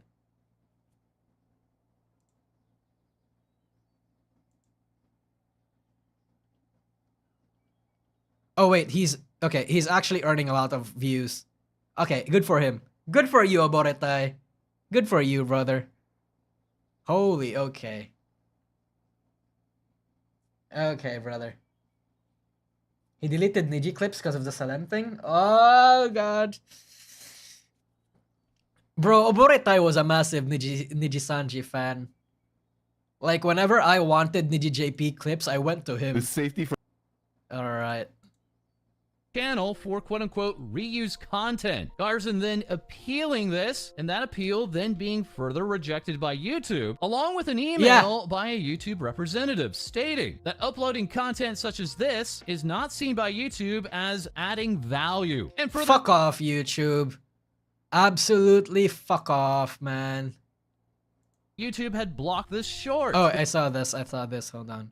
Major crime captured on VTuber stream. Alright, I want to see this. Ladies and I are safe. I have spoken with the police. An unfortunate incident occurred close to me, and I apologize for worrying anyone during stream. I'm awaiting for more instructions and details from the police. Stream's on hold for now. Please wait warmly for me. Later saying, thank you to my Cali cats for being so understanding and patient. This was an incredibly scary and very unfortunate thing to happen tonight. Thank you for being here and with me, and I hope we can be comfortable and cozy again soon. Later tweeting, thank you all for the kind words. I've been in scary situations before. Wait, what happened? What? And up next, we turn to 3 a.m.'s Cali Calico, sending out numerous alarming notices. Thank you. For those who missed it, VOD will stay. Oh my god. Murder next door? Murder happened in the room next to mine last stream. And we're going to repeat that.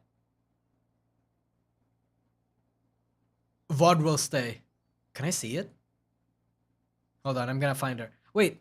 So like, were there noises? Okay, actually, you know what? No, that might get me fucked. I mean, it's like my morbid curiosity. But was the screams heard or something?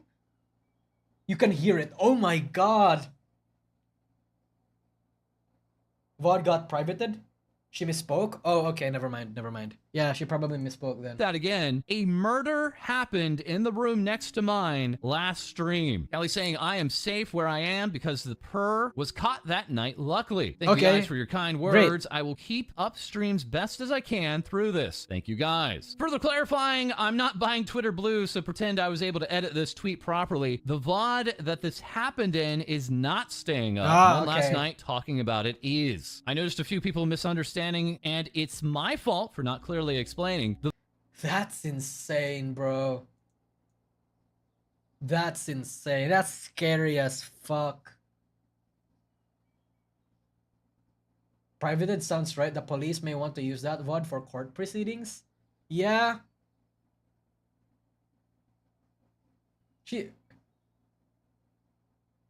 That's insane.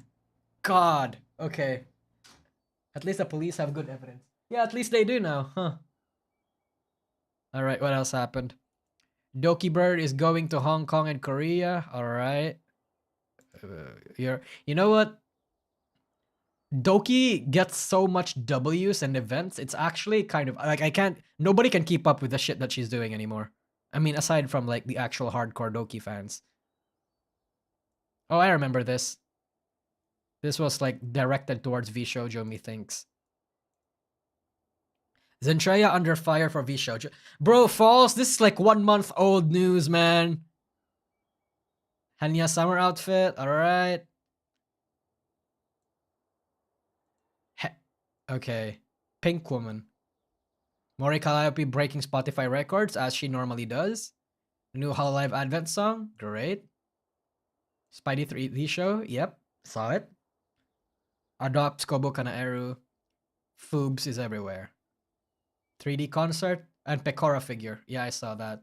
Ami Ami mascot girl VTuber debut. Alright. Interesting. Okay. Okay.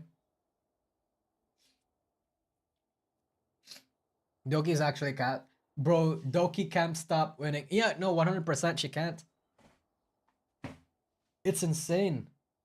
Speaking of Charlie, I feel bad for him that people are calling him a transphobe in his chat after the Sneeko debate. After his stream set yesterday, you could tell it was getting to him. Wait, what happened? Wait, what happened? Wait, Sneeko and Charlie had a debate?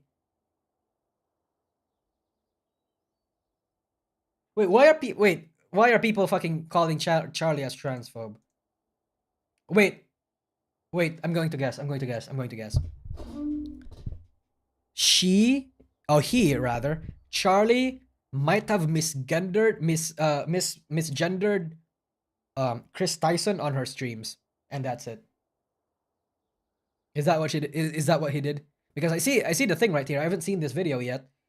I haven't seen. I saw a gist of the Chris Tyson situation, but I haven't seen this yet. Am I right? Debate on what? I have no idea. Oh, probably a debate on whether. Wait, actually, you know what? Fuck, I kind of want to see it now. Yeah, it's probably because he didn't use correct pronouns. That's most likely it. I mean, me personally, I don't really care too much because I use the wrong pronouns on literally fucking everyone, and I don't do it on purpose. My chat knows this. My friends knows this. I'm just ESL as fuck, and I always either accidentally say he or she, and sometimes get it right. I try my best to correct myself, but it's like, if it's by accident, who cares, right?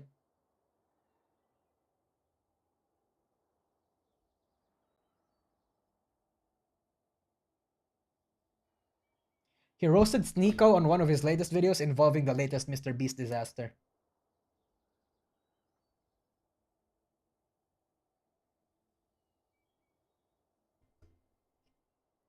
Look, drama alert. Alright, drama alert. What the fuck is going on? God, bro, I feel like there's a lot of things that happen beyond just VTubing. Like, apparently, Mr. Beast is a bad guy now. Apparently, President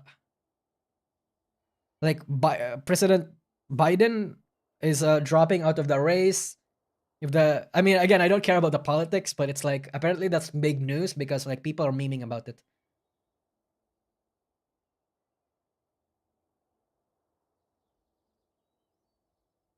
And XQC and fucking Hassan are duking it out again. What else is happening? Yeah, there's a lot of things that are happening right now. Okay, I see it. I see the drama alert shit. Let me see this. Sorry, chat, for derailing a little bit. I just want to see this.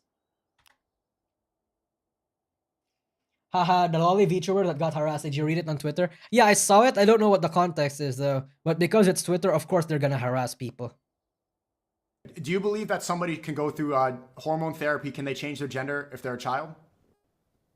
I think that's totally fine as long as everyone is consenting, as you agree with. Okay, so as long as everyone... If your parents are okay with it and you are okay with it, I think that's totally a familial decision to make. I think the important part is the parents. Yeah. Okay, so a child can cut their penis off and take hormone blockers and change their biology forever, but they can't get married? Well, that's a decision that now extends beyond the family, because now you're bringing in a different party. So if you have... I'm on Charlie's side here. I think those two things are not are different. Someone that's like, that's different. Your age coming in saying, I want to marry that child. I think, well, okay, I have a different take from Charlie. I think at the end of the day, if the parents are okay with it, who cares? Don't think that can happen under any circumstance. So okay, here's the thing. The nuance, I think the nuance that's there is that if the person wants to do those, was the person like forced into it? Were the persons groomed into doing it? What happened? But it depends, right?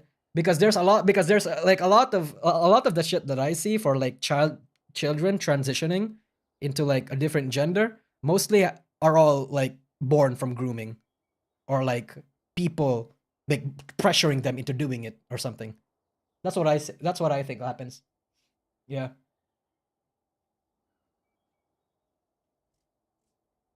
But it's still a personal decision. You're still deciding. A child should not be able to make a personal decision. That's why I think the parents should be heavily involved in anything a child should make, because children don't have the concept of later consequences down the line. They only really are able to think long term. That's why they need like a lot of people to actually just, think about it for them. But okay, not in the way like, again, not being groomed and everything, but like, again, like, how do I want to say this? I feel like the circumstances for such a thing should happen. The circumstances for a thing that should happen relies on a lot of other factors that we can't really do right now. What if the parents are mentally ill? Yeah, exactly. There's a lot of other factors. Like everything, especially when it's as, let's say, not like contentious. Yeah, as contentious as transitioning, right? It has a lot of factors that needs to be checked, that I think needs to be checked, greenlit before it's okay. In general, it's a bit in the darker gray zone because I really do think children should not be able to, like, make their own decisions, right?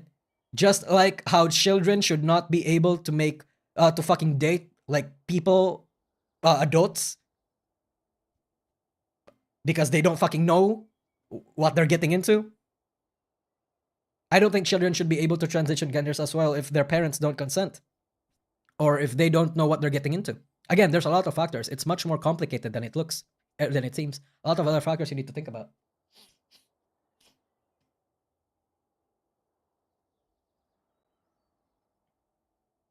Because there's take the other party out of the equation. It's a personal decision. If I'm 16 and I personally want to, a 16-year-old should not be making a decision like that, because when you're 16, you're impulsive and stupid. Marry this girl. She's beautiful. She's 21 years old. Her family wants to do it. My family wants to do it. You're saying I can't do that. We're both consenting. I'm ready to go. I'm physically mature, but I'm not allowed to marry because Moy says that woman's a pedophile. What did he say? 16 and 16, right? You're saying I can't the equation. It's a personal decision. If I'm 16 and I personally want to marry this girl, she's beautiful. She's 21 years old. Her family. What's the age? What's the age? Wants to do it. My family wants to do it. You're saying I can't do that. We're both consenting. I'm ready to go. I'm physically mature, but I'm not allowed to marry because Moy says that woman's a pedophile. But what? If then the next day wait, what? Hold on. I leave it, I'm depressed. I want to cut my penis off. I can go right into the clinic, snip it off, and start taking Wait, I'm not actually getting Sneeko's argument here. What's he yapping about? Where's all these? Boy 16, woman 21? Oh, okay. So if he's 16 and a woman is a 21-year-old and that wants to marry somebody. HRT like Chris Tyson. That's a society that makes sense to you? It is. I believe everyone has complete. Yep, I believe everyone. I think everything is circumstantial. Again, this is not me fence-sitting. Why am I injecting myself into this? I don't really care about the issue, but it's like, damn. It's like it's everything when it's topics like these, everything will always be a case-by-case basis. Everything there's a lot of context that needs to be like factored in, because nothing in life in like a practical actual real world example, nothing in life goes on ever as smoothly, right? Like, what if you were groomed by that 21-year-old, right? Just as similar as you being groomed to like transition. Like, there's a lot of other factors that have to be included here. Like, it's not as simple as that. So I think so. What's the consensus in the debate here, chat? I don't want to join this kind of debate. It's headache-inducing. It is. It 100% is. I don't know why I injected myself into it. I don't know why. But me personally, chat, what happened? Was Moist critical being fucking like jumped on, or were people mostly on Sneeko's side? What's going on here?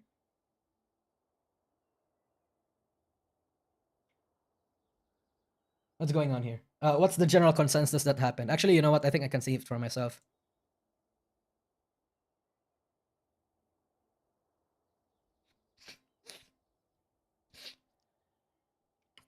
Okay, never mind. Sneeko not understanding how gender transition works. Dude literally argued in favor of child marriages. Why isn't that the thing people are talking about? If the child consents, children can't consent. Should always be the default answer. I think we're skipping over the small tiny detail that Sneeko is advocating for child marriage. Crazy how he's just an open pedophile now. Don't let your kids around this guy.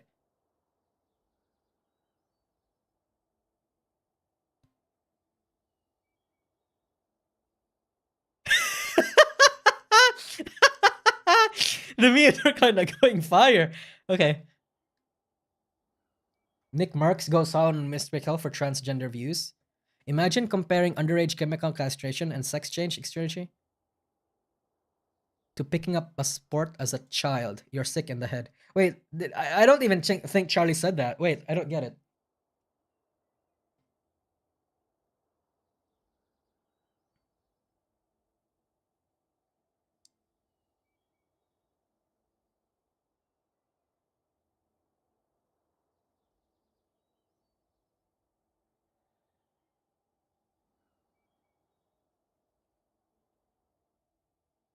Okay, actually, you know what?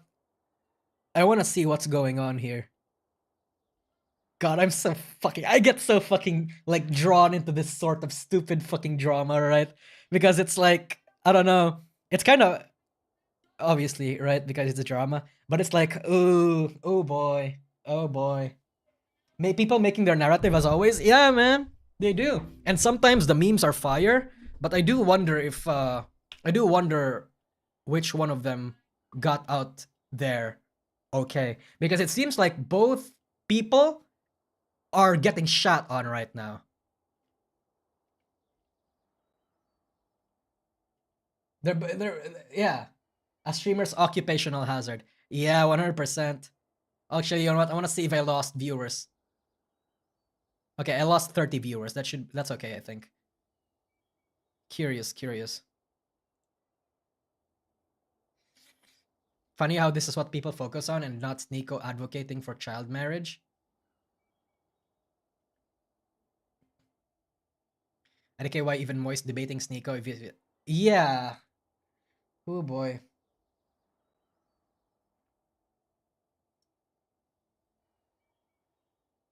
It's interesting to look up at the chaos with a 20-foot pole. Yeah, man. What I do is I just give off my own opinion, but and see what other people are saying. I think you should always have your own opinion, but you don't need to grandstand what your opinion is. You know, it's like who cares? It's your opinion. Who am I? Who am I to have an opinion that should matter? You know.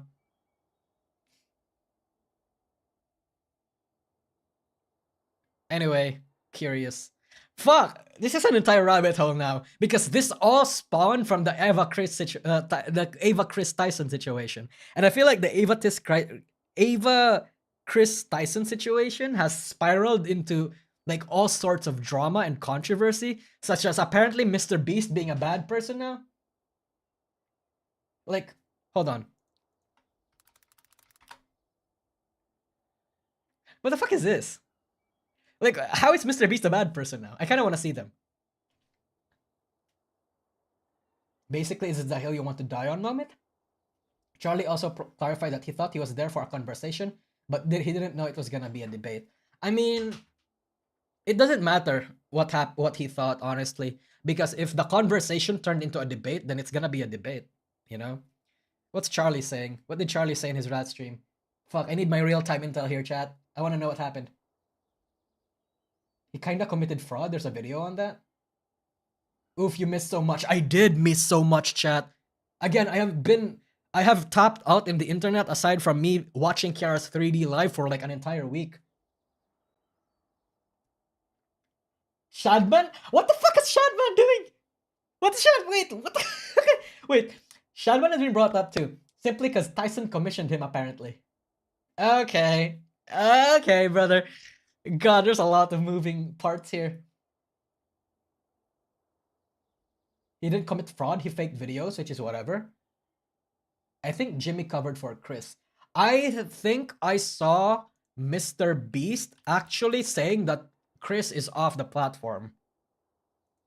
Not off the platform, that he's out of, like, you know, he's out. Yeah, look at this. Yeah, I saw this. I was vaguely actually, you know what? I was kind of vaguely, I remember now. I was kind of vaguely aware that Shadman was loosely involved, but one say fired, one say stepped down.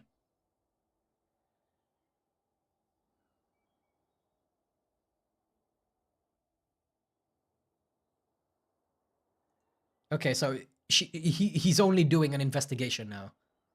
Did he fire? No fires. Okay. Then again, Mr. Beast isn't on Twitter all the time.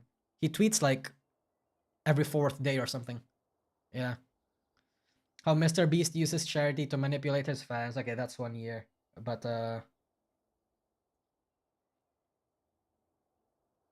wait, chat. What the fuck is the video? I'm seeing that a lot of videos exposing Mr. Beast. What's the video? What's the name of the video that exposed Mr. Beast?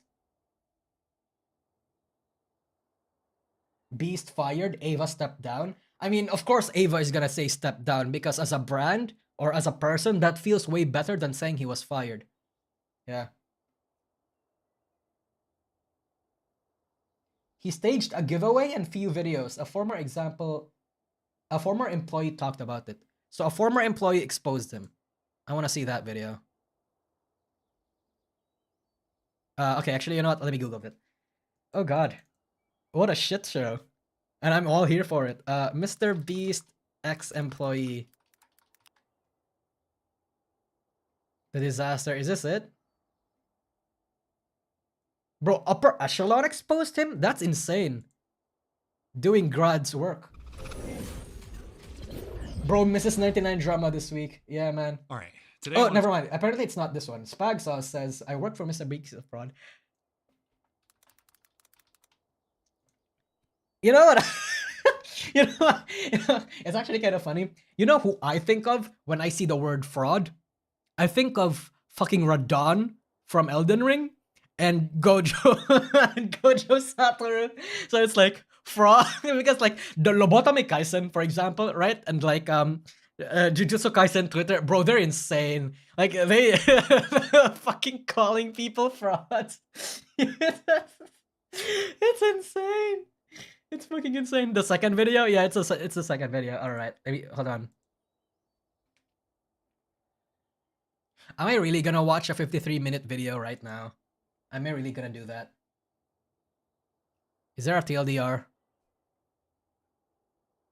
Is there a TLDR? This drama is meaningless? I mean, if he is actually a fraud, then I feel like that might be important. I'm just gonna watch Upper Echelon's video on it. Let's see what happens.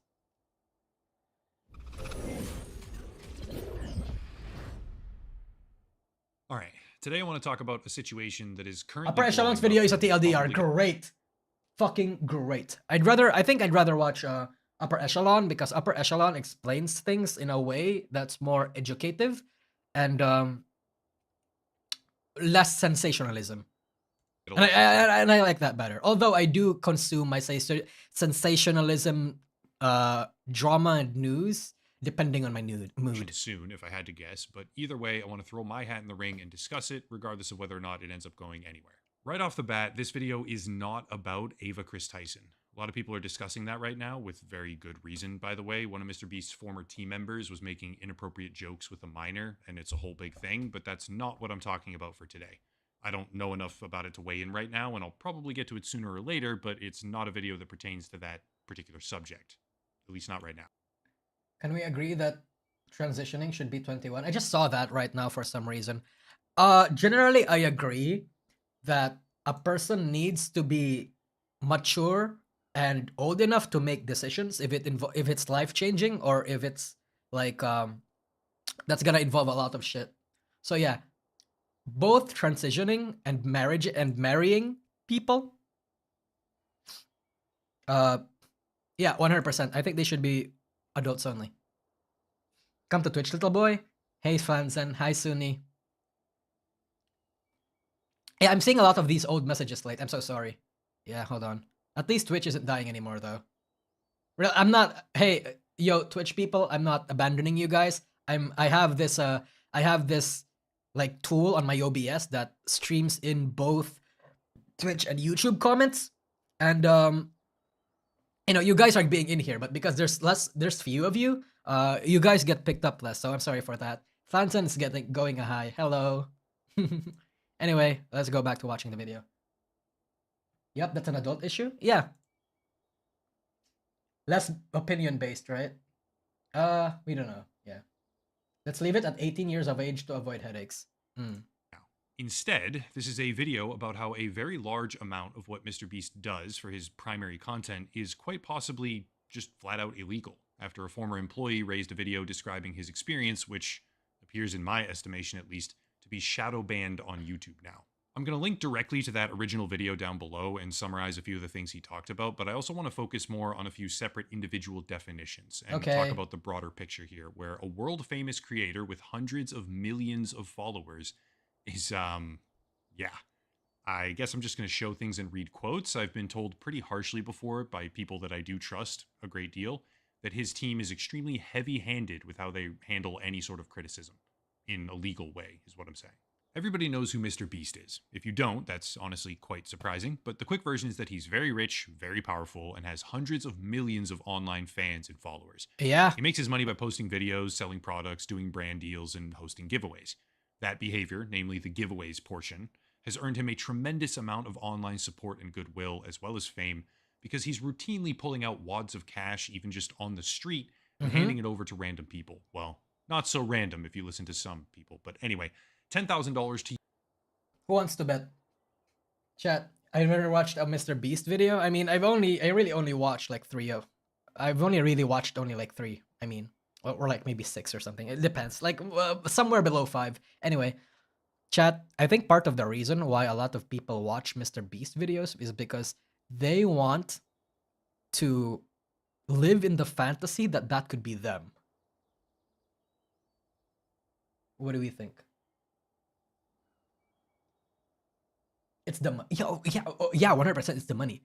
Like they're drawn by the pool of the money, whether that be them fantasizing over it, them like being drawn by the fact that there's a shit ton of money and only one can be, like, you know, all these sorts of shit. I don't think it's about the challenge, or maybe it can be about the challenge, but it's more so about the money, you know. You, because you subscribe to me. 1,000 here, 100,000 there. Yeah. Even big competitions and game show style videos. I'm not saying that's a bad thing, by the way, because it's like, if it works, right? And he's not actively harming anyone, right? I'm just saying. I think that's part of it. The atmosphere is that Mr. Beast might make you rich as long as you support him and are... Yeah, exactly. Bro, but that's a upper echelon, it's fucking mind melding right now. Yeah, no, 100%. Yeah. He certainly has a massive legal team behind him. I have no doubt there. Some of the things I see, some of the things this former employee talked about, and some of the industry standard regulations that quite possibly apply to him, or at the very least, in my opinion, should apply to him, make me think that there's a much bigger scandal coming down the pike, well and truly beyond the scope of whatever he's facing right now because of Ava Christos. I like the concept of what he does, but personally, I wouldn't be getting into that. Understandably. Of this, I believe to be shadow banned video by a former employee of his titled, "I worked for Mr. Beast, he's a fraud." Oh, it is? It okay, great. Talks about 3 major points. Okay. 1, the game show videos and other competition type content that he posts online with prizes attached to it is manipulated. Okay. CGI, special effects, timing, etc., in order to make it more interesting for the viewers, even so far as to directly influence the integrity of the competition. 2, I don't think that's a problem. Aside from maybe that last phrase, I don't think that's a problem. Of course, he's gonna fake videos. Or not necessarily fake videos, but script them. Or, you know, like, exaggerate things. Like, one of the videos that I actually watched is that when he said he was dropped into an entire city all by himself, and it's not actually a city. It's like one fucking villa or something. Yeah. Like, obviously it's scripted, and obviously it's like exaggerated. Like, do people actually take it on face value when he says he got lost in a fucking city? Right? I think the last genuine video I saw from Mr. Beast was when he was buried alive. I think that was it. And if I remember correctly, he was very shaken up when that happened.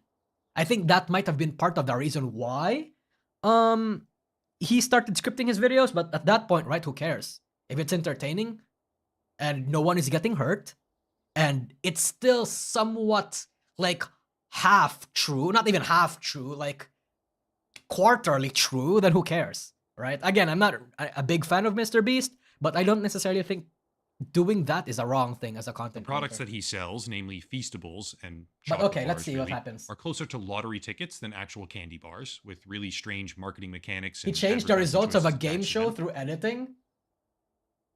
So okay, actually, you know what? I have questions which involves if the winner actually got his prize, and like all these sorts of shit. If like opportunities were taken from people, but let's see. Which seem very predatory towards a younger audience.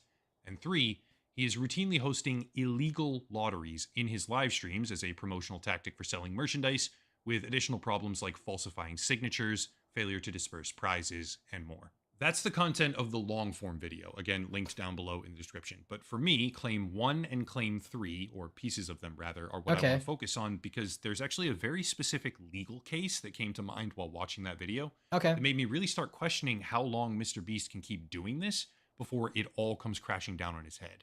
First, we need context. Mr. Beast very often runs game shows on his channel for hundreds of thousands of dollars. As showcased by this alleged former employee in 2 different examples, he also heavily influences the outcomes of these competitions by doing everything from paying certain people to leave the competition all the way to giving special equipment to a particular team. The first example... Okay, the former is not that bad as long as they take the money, right? Nobody's getting hurt, who cares? Giving people an unfair advantage is...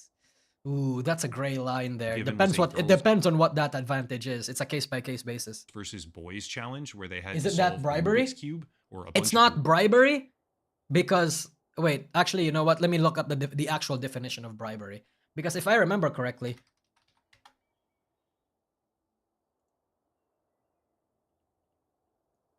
Bribe.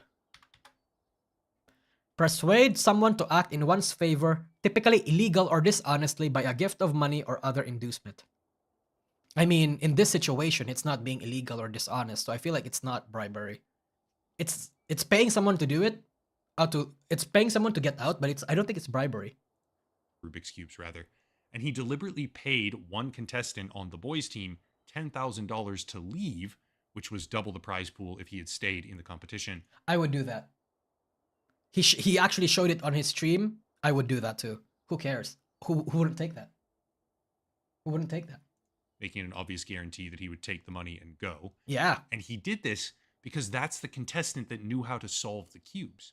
In case it's not clear enough, he straight up rigged the competition in favor. He rigs the competition to get rid of the people that actually knows how to solve them in order to make the video more entertaining or more hype.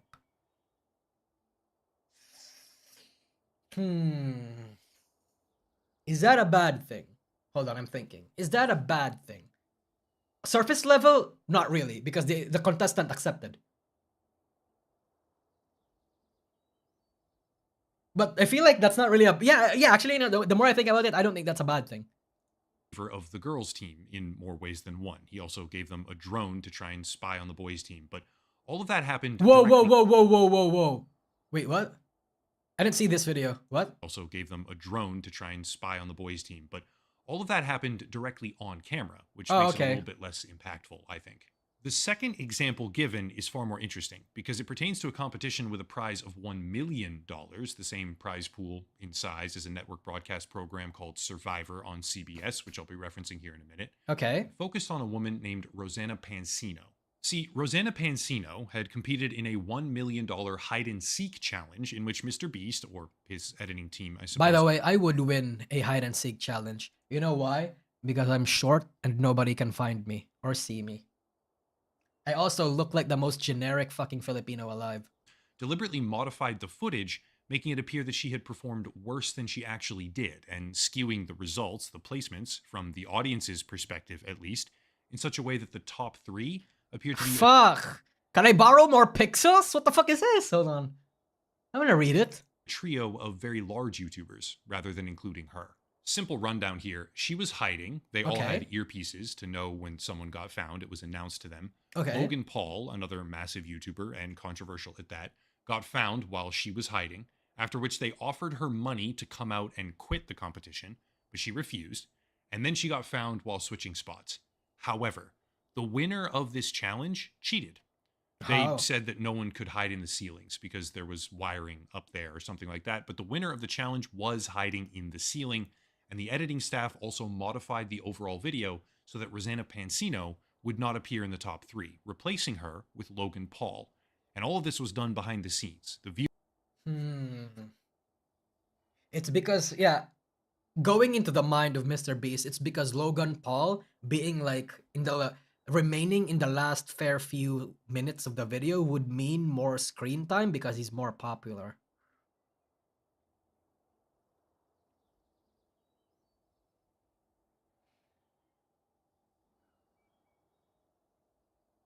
Is that a bad thing? It feels like, actually, you know what? That might be a bad thing. That might be an L from Mr. This is where I want to there. branch out from that original video.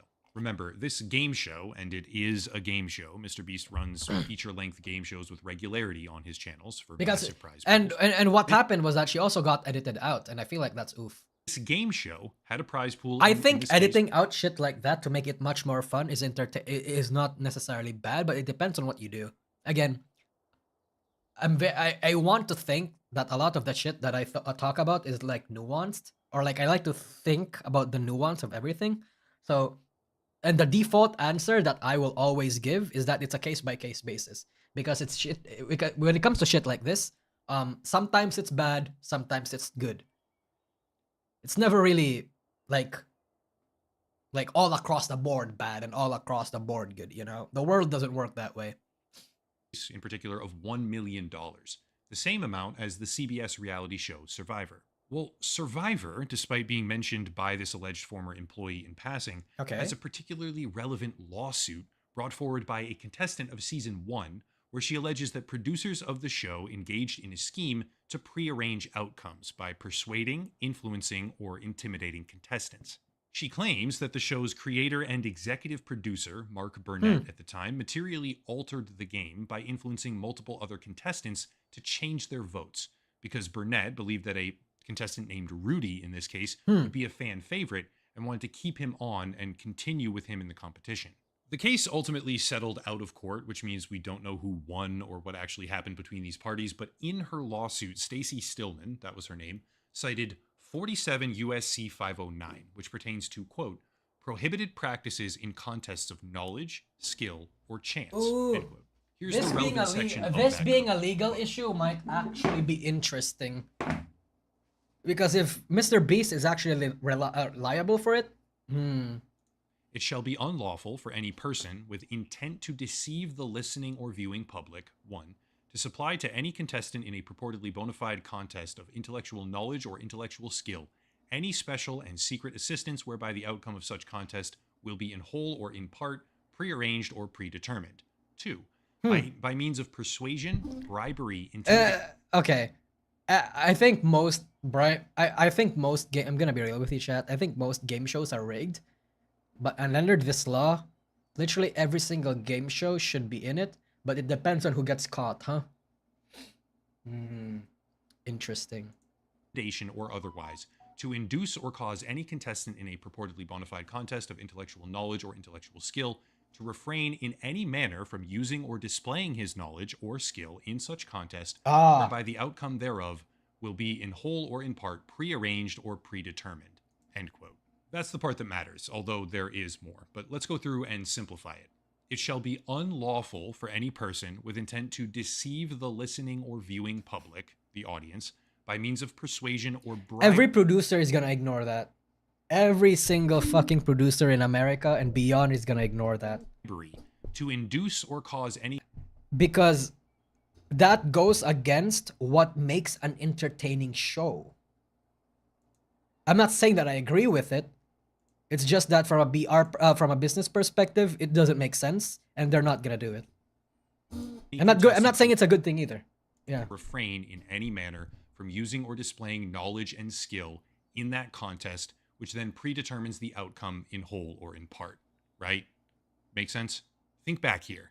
When Mr. Beast runs a competition with 100 boys and 100 girls, and then pays one of the boys more than the prize pool amount that he would win by staying in the competition to not help his team anymore, he modifies the result of the competition through bribery during a challenge of knowledge, in this case a Rubik's Cube puzzle, favoring a particular team.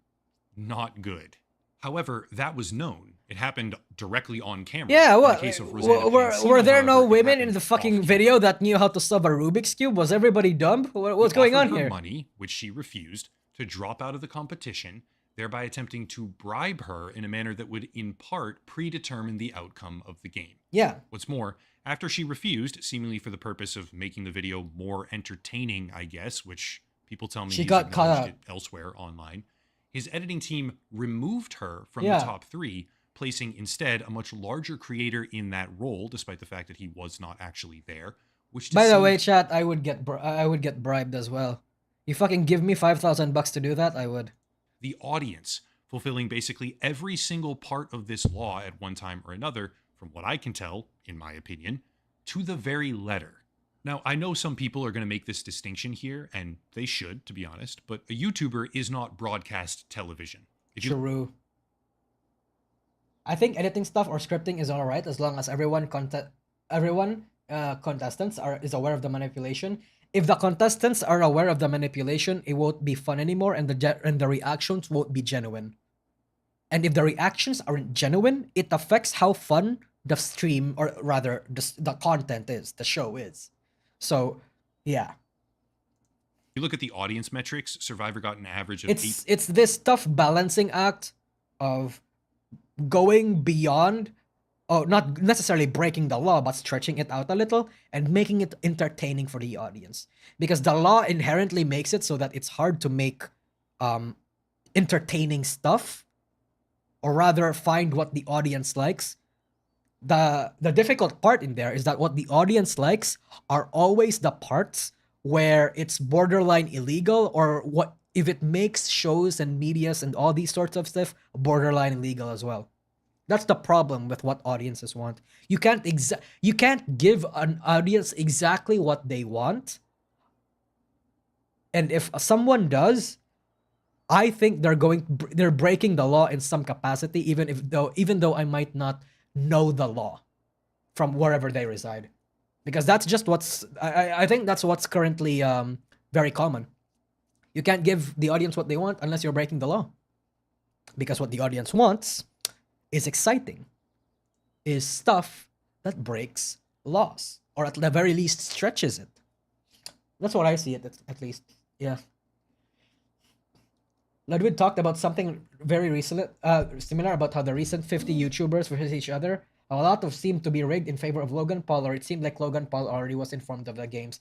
Yeah, and it's because Logan Paul has the most like reach and the most pull. That guy, like, a lot of people don't like him, right? He's an absolute fucking scammer. But that guy puts asses on seats. The longer he is in videos, the longer he is in anything, the longer those seats are gonna be filled, the longer the watch time, the more advertisers are happy.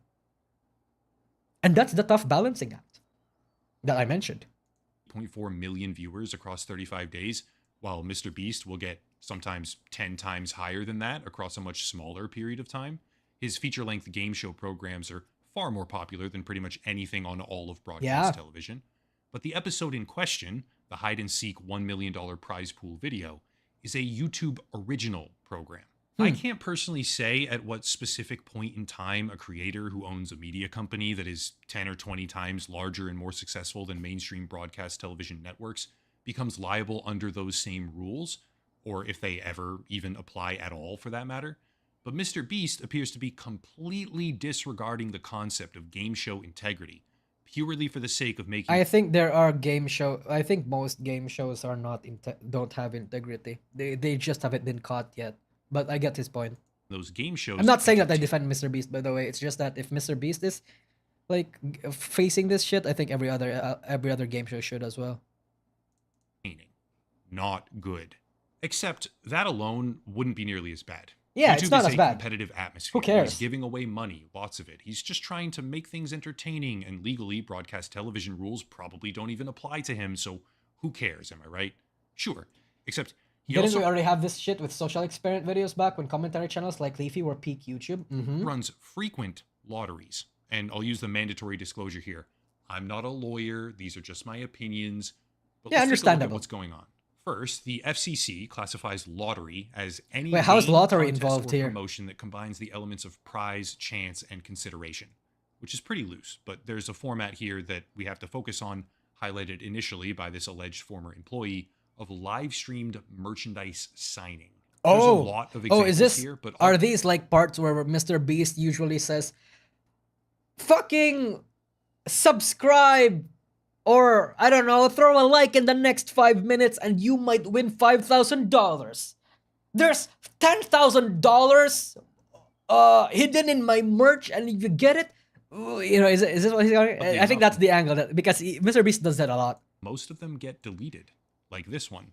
Video not available. However, on the Wayback Machine... On the contrary, Sagi, the game title show got caught and paid under the table. Yeah, 100%. Yeah, like I'm telling you, it's insane. These fucking game shows, they're not integral. was buy this shirt, you could win $1 million. And the content of that stream, as put forward again by this alleged prediction, was I'm so smart. non-stop torrent of claims again and again and again that if you buy a shirt in the next 5 minutes or 10 minutes, Chat, it's not pre-watched. I swear to God, it's not pre-watched. Oh my God. We're mind melding right now. Upper Echelon and I are literally sharing the same brain. You'll get thousands of dollars in your package, or an Xbox, It's or a pattern PS4, recognition, chat. I just have is, that skill, you know. That's why I'm the VTuber historian. I recognize patterns it is they and were giving remember away. them. He's done this, indisputably, it's a regular occurrence, dozens of times, with prizes that are genuinely worth large sums of money. Creating a system where he sells something, like a shirt, attaches a much larger financial incentive to it, like a car or cash, and then sells thousands more of that item, because it's effectively a ticket now for a lottery. From a business perspective, it's very smart. Because if you tell people that, hey, there's fucking $5,000 in this fucking shirt, and one of you might get it, it literally makes people, it drives up sales, you know, because people are gonna be buying it in the hopes of fucking getting it. So it's like, it's kind of smart. Yes, I do think it's important to outline that there was a non-paid method of entry for some of the prizes, but a lot more of them, you had to buy a shirt in the next X number of minutes, and you might get chosen to be flown down for a video or given something huge. On the one hand, you can say, not to downplay your skills, but is it hard to predict? And that's the interesting part. It really isn't easy to. It's not hard to predict, nor is my prediction. Nor is my prediction. Not my prediction. Nor is my pattern recognition a special skill. It's only a quote unquote special skill because people refuse to use it and are very dumb whenever they're online. Why do you think Twitter people are like these Twitter people, these fucking Reddit people, these fucking 4chan people? Brother, they're smarter than they are IRL. It's just that I have no idea why when they start typing on their little keyboard on Twitter, they lose all their brain cells and lose all common sense. Or maybe I'm just being hopeful. It's not supposed to be impressive. It's really not. I'm not impressed by myself, nor you should be impressed by myself. It's just common fucking sense, and it shouldn't be common. All this money to charities and poor people. But you are my special. It seems a little bit worse if the money that he gives to one poor person is funded by 5,000 other poor people frantically buying an overpriced t-shirt to enter what appears to be an illegal lottery for the benefit of Mr. Beast. To be clear, the original video I'm referencing here, the one I believe to be shadow banned by YouTube, is much much longer and has more examples 53 minutes. That's why I watched you instead. Signatures or whatever else. But the way I see it, there's two main problems right now. Yes, you are. Yes, you are. Yes, you are. Contest outcomes, 47 USC 509, and illegal lotteries that seem just completely indefensible, actually, in my personal opinion. Is that illegal? Okay, chat. In theory, right? I say that I have $1,000 waiting in one of the posters in the merch that I'm about to launch on my re-debut. Again, it's not a re-debut, but a model showcase. And that promise drives up a lot of sales. But the $1,000 is actually there. Is that illegal? Is that legal in US law? In the Philippine law, I don't know if it is. But in US law, is that illegal? I don't think it's illegal.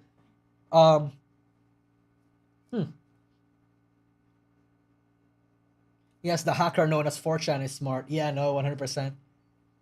I think it's... I don't... Looking at it, I don't think you're doing anything legally wrong. I can see how it's like morally gray. But from a legal perspective, how is it legal? Illegal, rather. Now it becomes a lottery.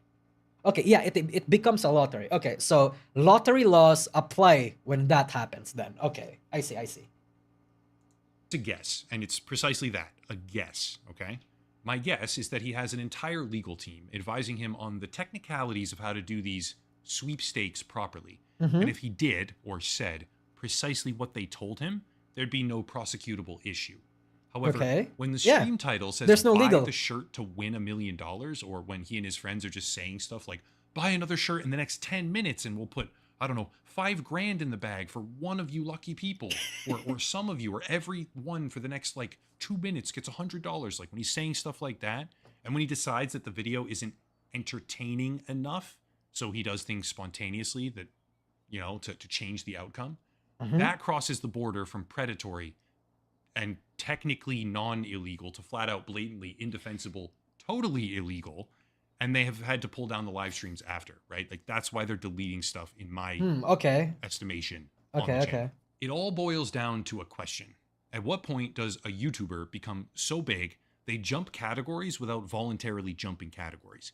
A random person in their basement making YouTube videos is not broadcast television, right? Nobody can make that argument. Yeah. But when a multi-billion-dollar media company, because those are the numbers we're talking about here, is giving away millions of dollars in prizes or hosting dozens of live-streamed lotteries that seem to very blatantly violate the law, at what point does that... I'm thinking right now, how is that? I have no idea how that's illegal. But again, I just don't know the law in the US. ...media company become liable for the activity that they're perpetrating? When a guy is running game shows for hundreds of millions of usually young viewers and giving away life-changing sums of money to various participants, but modifies the rules and the integrity of that competition on a personal whim for the purpose of making it more entertaining to the audience, when does the line get drawn in the sand? When does someone else, a higher authority, step in and say, no, you have to make this fair. You can't just decide, oh, that'd be more entertaining. Let's bribe him to drop out so she can win, or give them a drone so they can have an advantage. That's not okay. And it's a house of cards that Mr. Beast is living in. Pay attention, right Dian. This now. could happen to you when you become famous. I mean, I don't intend to have lotteries. Actually, you know what? I might. I don't know. Okay, I don't know. Because I'm gonna be honest with you, chat. I like gambling. I'm a fucking poor-ass Filipino who grew up in the streets. Of course I like gambling. So, like, I like the concept of having fun that way as well. So it's like, I kind of also wanted to add those kind of elements, but now, if it's kind of illegal, then maybe not, right? Then maybe not. I think the baseline is that there is a monetary prize.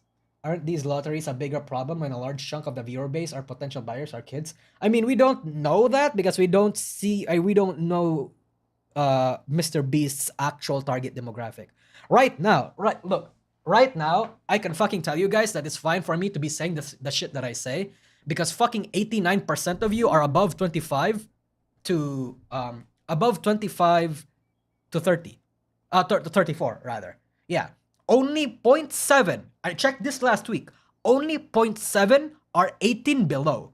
I can say all the shit that I want and assume that you guys are gonna be actual fucking adults about it, right? Right? I can make my porn references. I can make all these sorts of shit. I can say I like gambling. I can promote like less shit that is normally not safe for kids because who cares? My audience doesn't care. You guys don't care. Maybe you do, depending if you have the same interest, but who cares, right? But in Mr. Beast's case, we'd have to see if there are actually a lot of audiences in his chat. And you know what? Based from what I see on like, I don't know, fucking Twitter and like and all these sorts of shit, I can see it being a lot. Like maybe like what, 20, 15% or something? It depends, yeah. Gacha addiction? Brother, I have a gambling addiction. But I don't have a gacha addiction. You know why? Because when I gamble, I would like to see and hold and receive something tangible. Gachas are only waifus. What the fuck am I gonna... Look, I like my waifus as next as an... I like my waifus as next as the next... as much as the next person, but I would rather have money. You know? You know? If I'm gonna lose money, I'd rather make it so that I lose money in hopes of getting more money. Yeah. That's my, yeah.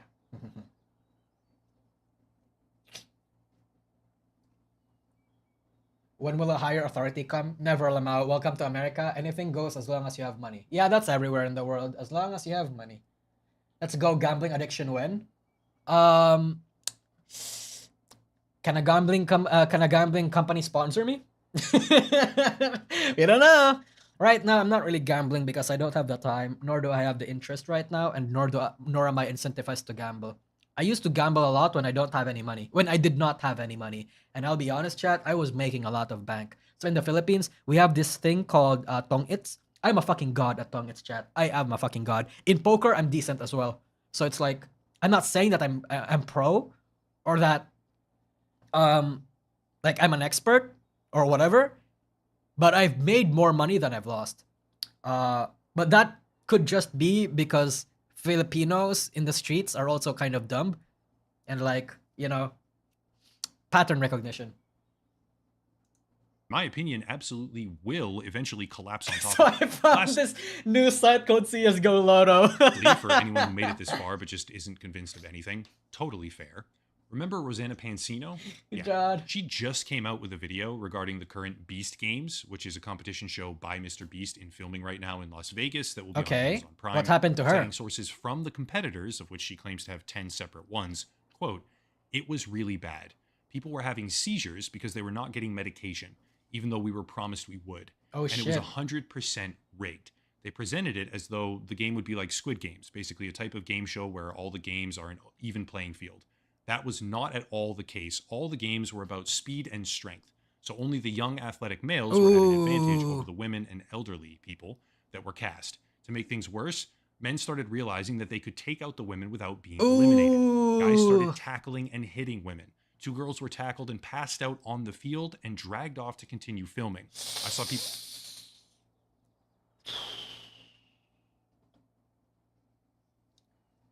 That's bad. Okay, you know what? That's kind of bad. That's not necessarily Mr. Beast's fault.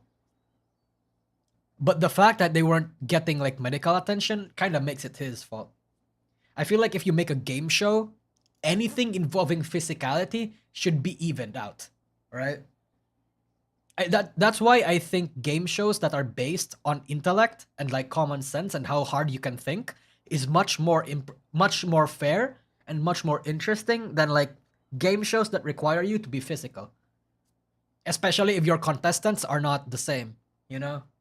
It's like, oh boy, brother.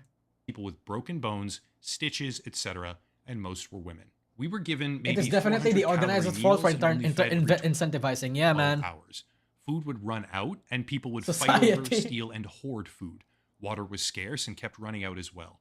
I had to sit with a bloody pad for 2 days. She couldn't before I change could her get period undergarments shit. And my reusable pads because I'm allergic to regular pads. We were also sleep deprived, only allowed to sleep 3 to 4 hours. We all slept on the floor of the stadium in a $10 sleeping bag. Oh, that's bad. Skipping forward here, they offered anyone who lost $1,000 to sign away their rights to join any kind of class action lawsuit of Yo!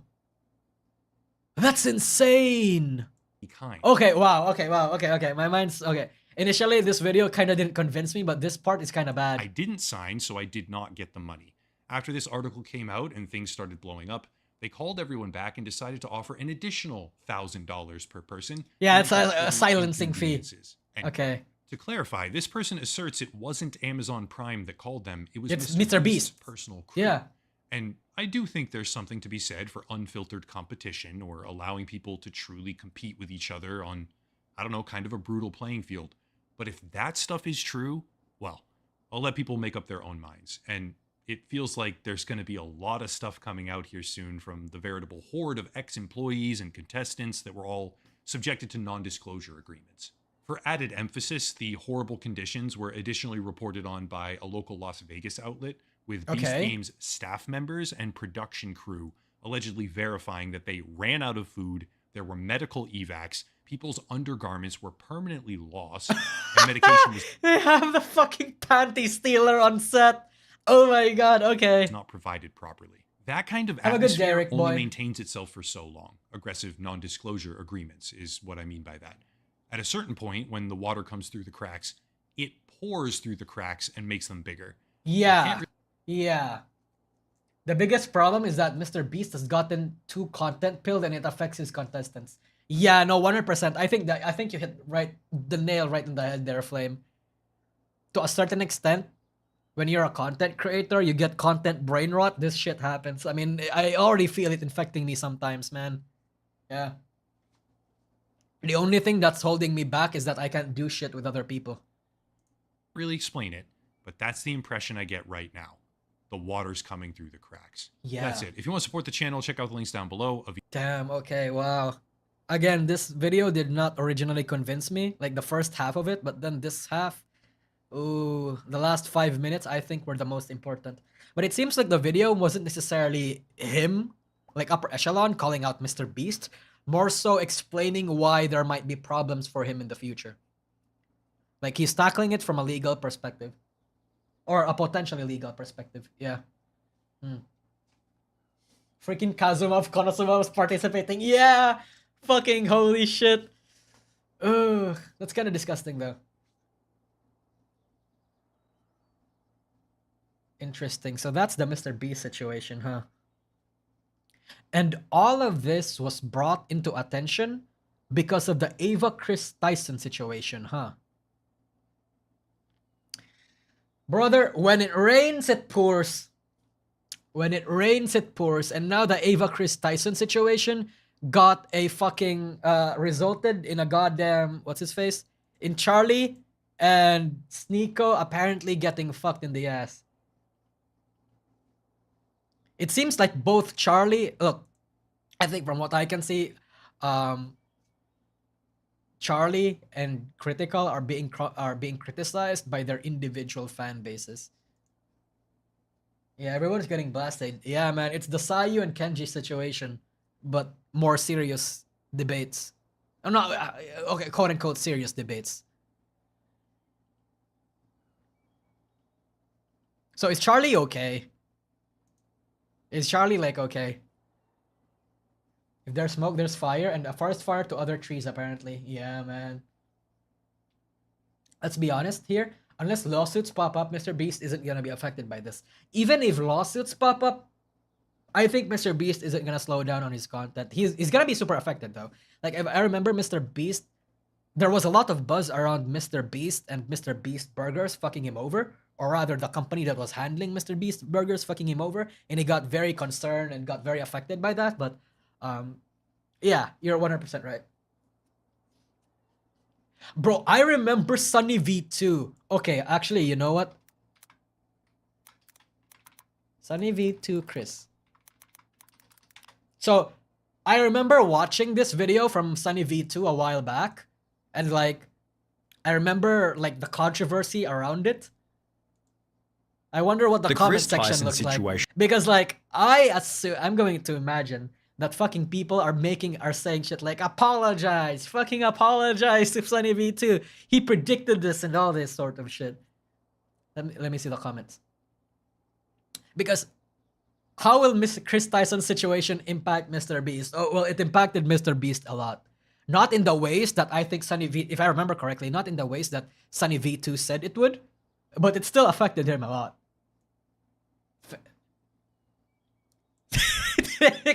Tell them the truth. Age like fine wine. Post something controversial. Gets cancelled. Give no fuck. Gets proven absolutely right. Lol, told you. Alright. Alright, brother. Alright. This aged like fine wine. Yeah, man. Honestly, I wouldn't complain about that living conditions, but that's because I survived worse. Oh yeah, no, 100%. Alexei Shlobyov. I'm sorry for Love. Sorry, I'm still half blind. I don't know. I have to pronounce your name. But yeah, no, 100%. Yeah. Charlie's still coming back from when Mr. Beast releasing that footage with him and Logan Paul in the locker room. Wait, what? Wait, what the fuck did Charlie and Logan Paul do in the locker room? What?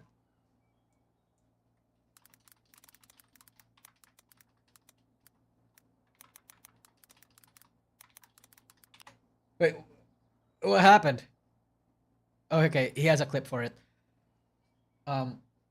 Is Mr. Beast's subs decreased or not? I have no idea. Probably not.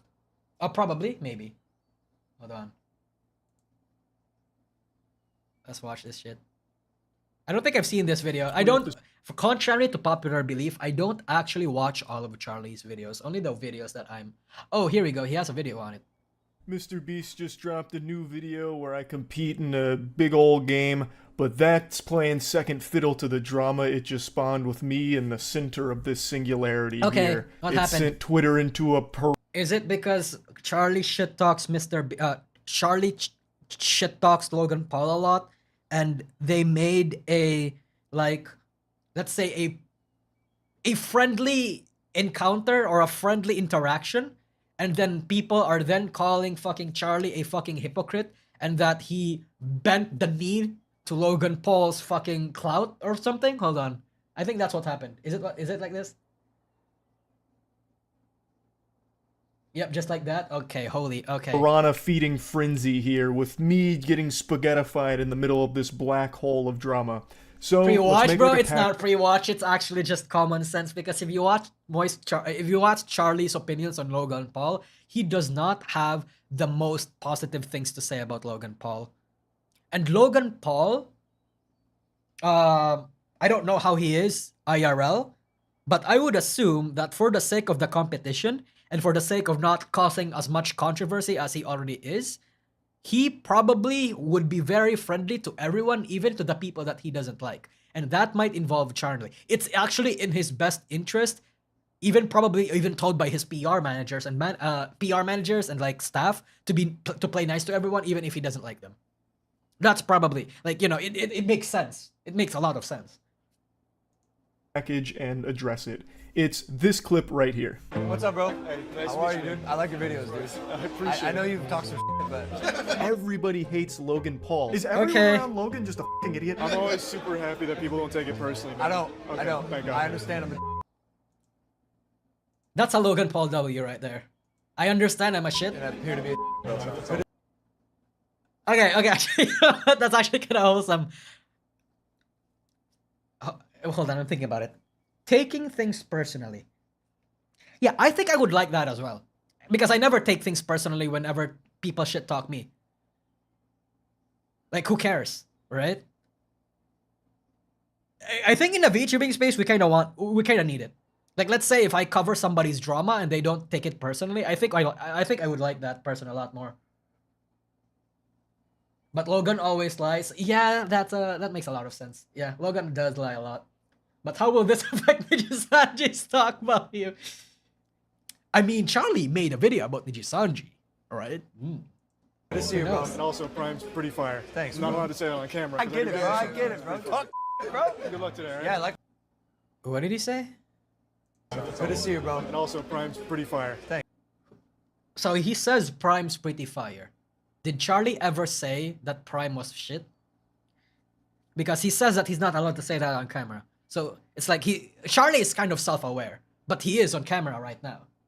Amazon Prime. No, so Logan Paul has this drink called Prime, and people fucking lost their shit over it. Lost their absolute fucking shit over it. And apparently it's very bad for your health because it's like fucking an insane amount of sugar. Thanks, Not and allowed to say it caffeine. on camera, I 'cause get it, everybody- bro. And kids mostly buy it. So like caffeine and sugar, kids, bro, Prime's fucking putting people in the hospital if they consume like 3 bottles a day or something. Fuck, bro. Good luck today, right? Yeah, likewise, bro. Likewise. People are already lining up with the pitchforks, lit torches, and spit out. I'm gonna be honest with you, chat. If let's say like me, little old me, I do that to Elira, to people that in the VTubing space nobody kind of likes. Let's say I do that to Fruit. Like, there's a, like, let's say there's a massive collab by a massive YouTuber and I get invited and Fruit also gets invited and we're put in the same room and we just say, hey man, how are you? You doing good? You okay? Don't let the haters get to you, man. And I say that to Fruit, right? How else would you like, how else would you react? You are getting shook. I'm sorry. Yeah, man. Had it coming, I'd say based. I mean, who cares, right? I mean, me personally, if I'd said that to Fruit, if I was a fan of myself, I would say who cares? Like, they're being nice. Like, people I think normally shouldn't take this sort of shit personally. Like, who cares? But I guess a lot of people care, huh? You're getting cancelled a second time. I'm getting cancelled a second time, huh?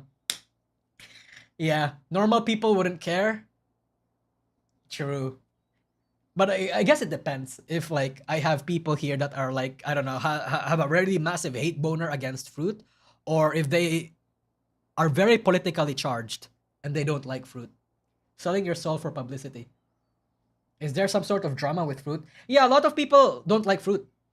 Let's see. A lot of people don't like Fruit because the whole fucking cheating on the husband thing, promising, making a donation for a rather allegedly problematic, whatchamacallit?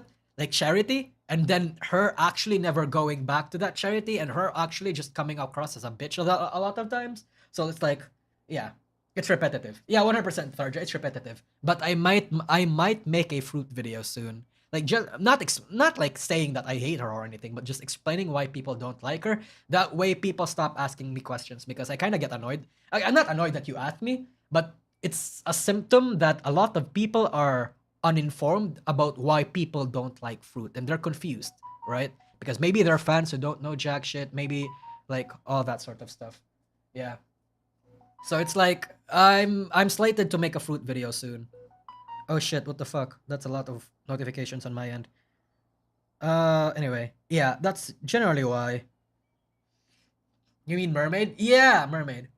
When you interact with someone, it doesn't mean you align with them in everything. Hey, yeah, 100%. You would think that fucking smart people or like common sense people would recognize that, right? But no, in the internet, you have to stay shit talking and stay hating on the people that you said you don't like.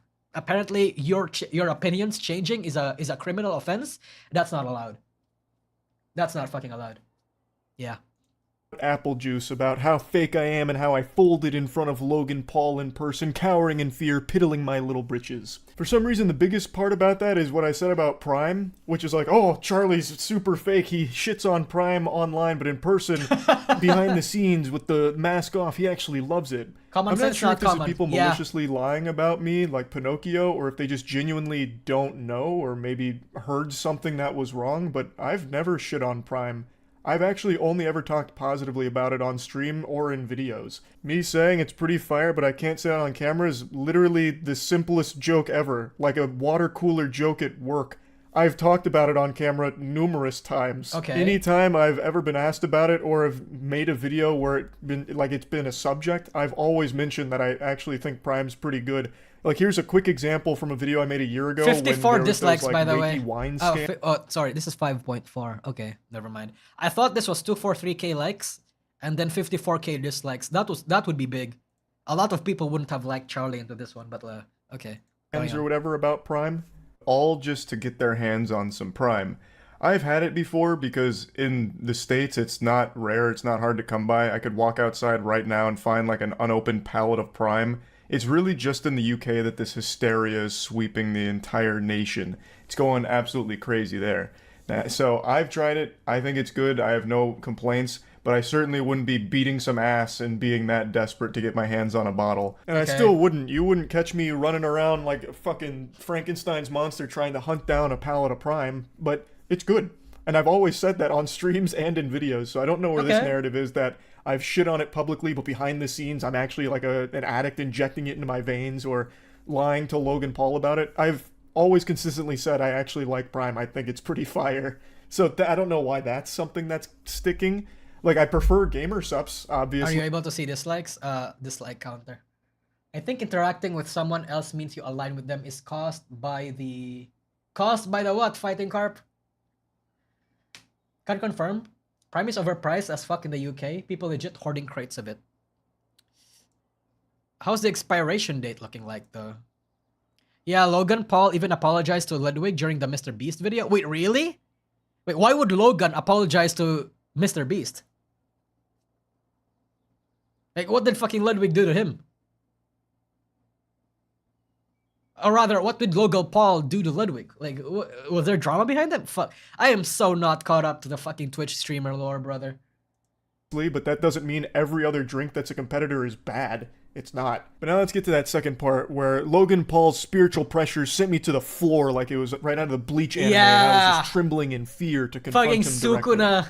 So, this was filmed a month or so ago, a little over a month ago now. Since then, he is now apparently suing CoffeeZilla, either Logan or someone on his team is Wait, really? Wait, chat, is that real? Is Logan Paul... Wait, didn't Logan Paul, like, fucking cancel the CoffeeZilla... the CoffeeZilla lawsuit? Or did she actually put it back on? Yes? Wait, so Logan Paul put it back on. Like, actually suing him again. Like, for real this time. You didn't know? I didn't know! I was 2 weeks ago. I was in China 2 weeks ago. And then 1 week ago, I was blind. I'm still blind. But wow. Oh, okay. Suing CoffeeZilla, which is a massive I fucking did not hell. know is that. brain dead Holy activity shit. for sure. But when this was filmed, that wasn't happening. What was happening was he was publicly trying to make amends with the victims of his CryptoZoo scam that he butt fucked them all with. And as far as I know, he has been paying some people back, and at the time was still in the process of paying people back through whatever like. Hold on. Thar just comment threw me off. Another small corpo just died, this time next stage project. Do you mean next stage production? Because that's the fucking male corpo that's copying Luxium. Oh wait, no, never mind. That was first stage, not next stage. Oh, never mind then. I don't care who that is. Program he set up for it. But there was none of this lawsuit going on, and one of the first things that he said was that he actually deserved all of the shit that he got for it, for all of the mistakes that he made. Ludwig was also there, someone else who was shit on Logan Paul, and Logan was saying something to a similar effect there as well, from what I recall. Yeah. So at the time, he was in the process of trying to fix all the dog shit that he put innocent people through. And when I talked about this on stream and in the videos about CryptoZoo and what was going on with it with the updates, I had always said, as long as the victims are made whole again and they get their money back, that's a fine. happy ending. But Logan is still a scumbag. Did that happen? Did that happen? Did Logan Paul actually like make his fan base whole?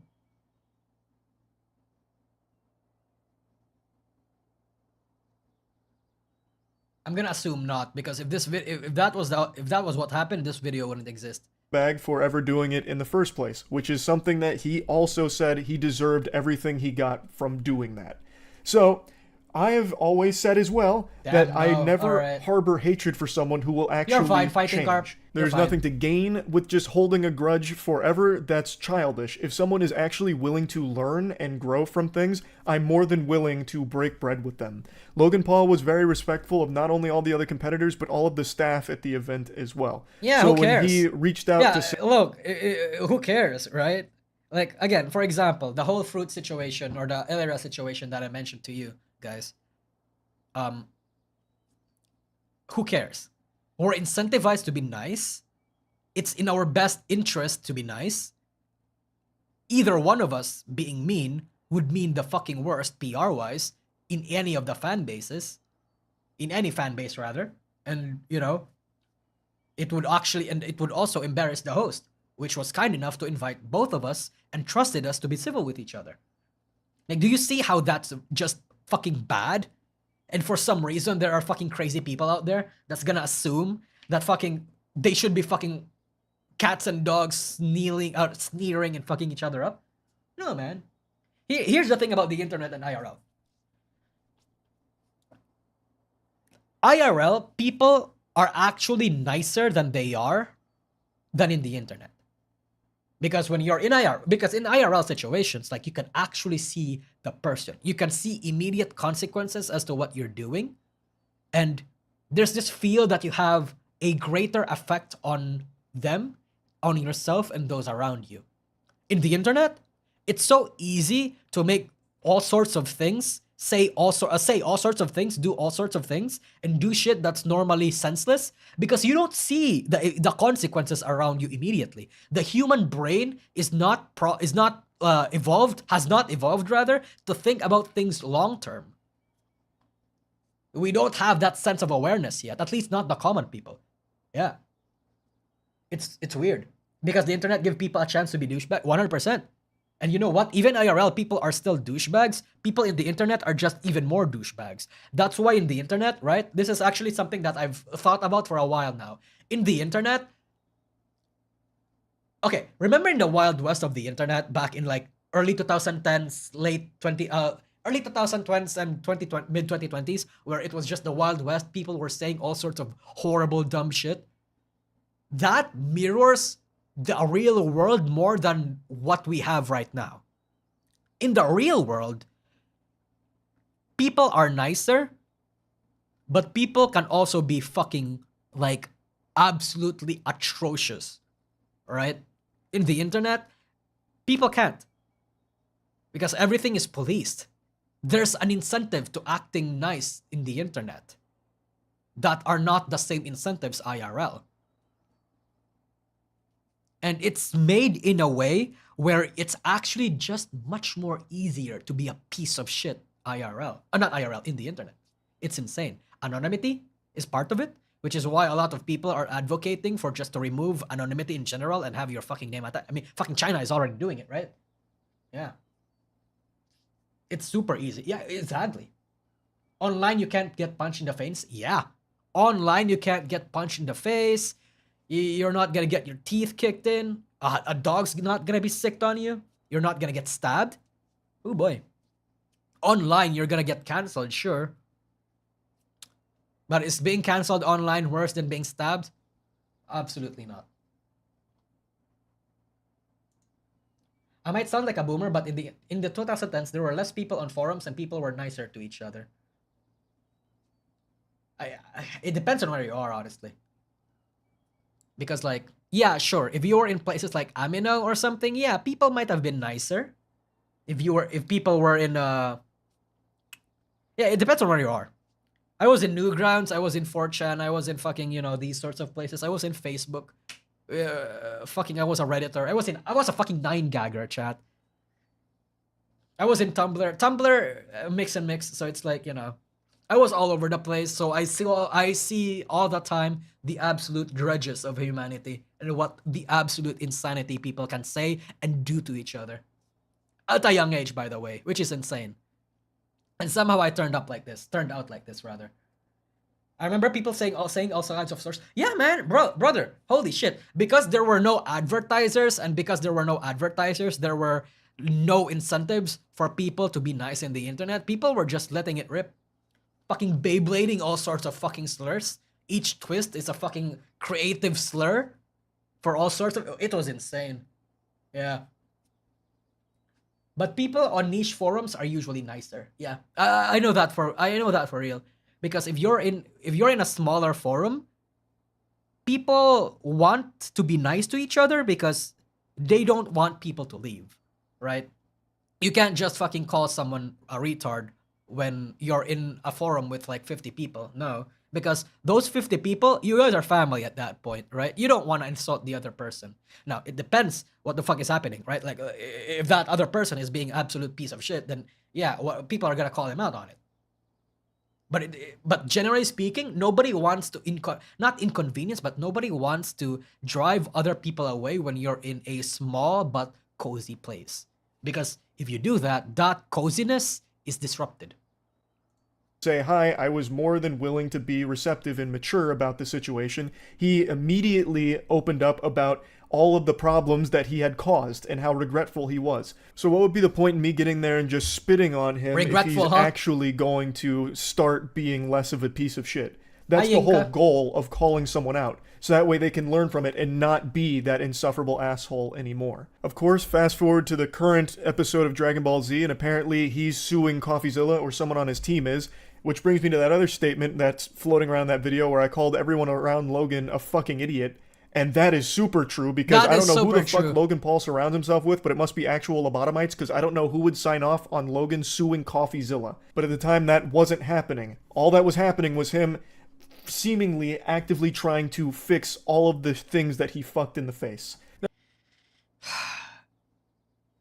People feel the same negative emotional consequences online as they would in person. Well, yeah, emotional consequences. How about physical ones? No.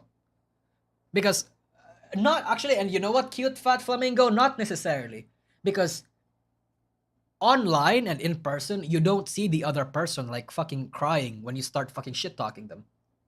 You don't see them like, you know, breaking down. Sure, you can see it in types and chat, but it's not by seeing them like caps locking and putting like exclamation marks in their chat and in their replies is not the same as seeing a person like fucking tear up in person. So it's like, yeah, no, I agree with you, but circumstances make it so that the emotional consequences don't register immediately and don't hit us hard. Yeah. Still hard when a VTuber cries. Yeah, it's hard when anybody cries. Yeah. I would know. I fucking cry all the time. I mean, not really, but like,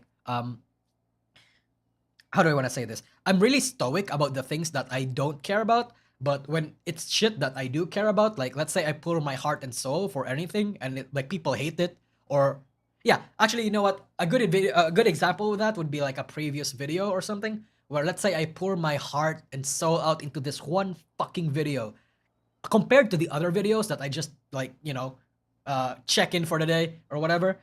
I pour everything on this video. I spent like $500 on it, and it gets like 15K views in a day. Bro, I would fucking cry. I put so much effort and investment into it, So it's like, it's not the same. Now, as for the not taking things personally Yeah, statement, exactly, I've been Tsuki no very Kage. consistent with that from the very beginning. When I make a video about something, it's usually just for the sake of making jokes or being goofy about it, so I never really want whatever I'm talking about to be taken in a personal level as I would laugh anything if like... Frogan Polish cried. What's that term where you take enjoyment out of like other people's suffering, especially when that person deserves, like Schadenfreude? I don't know how to speak German. Schadenfreude? Like yeah, I don't know how to pronounce it. Yeah, Schadenfreude. Yeah, Schadenfreude. Yeah. I'm googling it right now. Yeah, pleasure derived by someone from another person's misfortune. So this is actually much more common than you think it is. But it's actually just common for people when people think that the one that's suffering deserves it. You pronounce it right the first time. Oh, okay. Yeah. That's what a lot of not Niji sisters, like a lot of fans feel when Niji Sanji finally got their comeuppance via Selen. Yeah. Like that. Though that does vary on a case-to-case basis depending on Seems very antisocial. Yeah, but it's unfortunately very common. Yeah. Because like every single human being on this planet is capable of the worst shit possible. At least that's what I think. I just think it deserves. It depends on the circumstances and if you're pushed to your absolute brink, rather.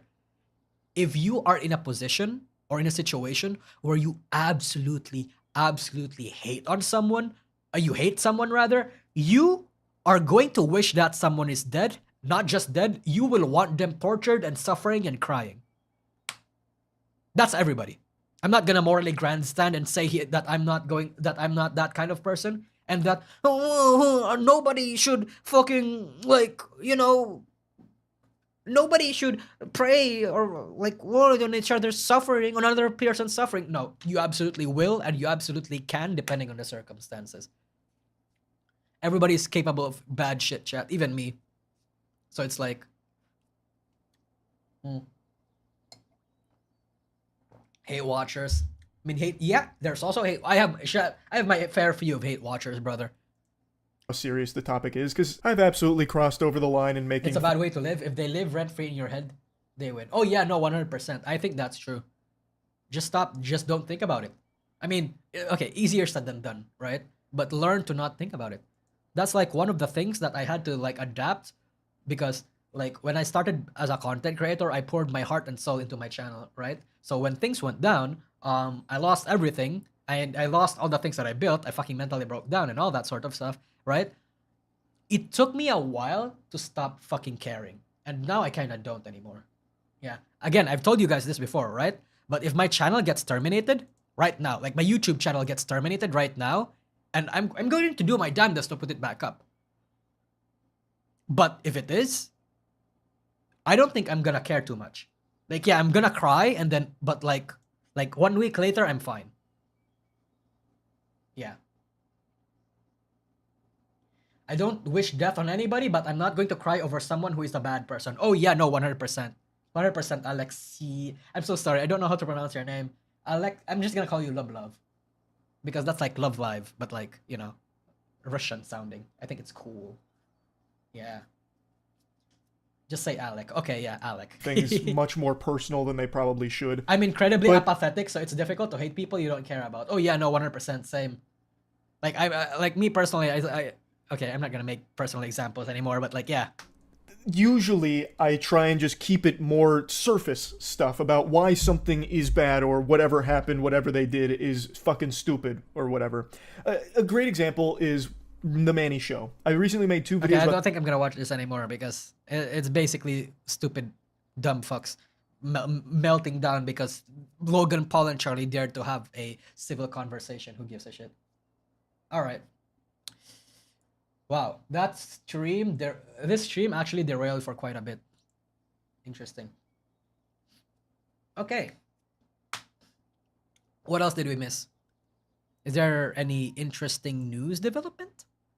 What's going on? What's happening?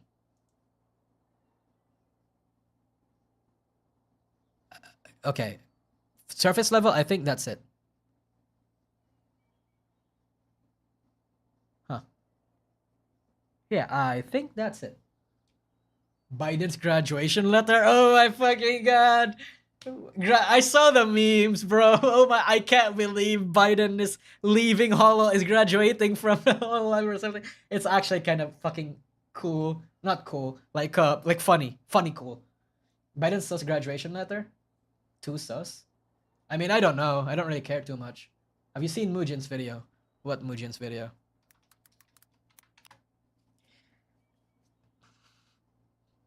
Oh, this one?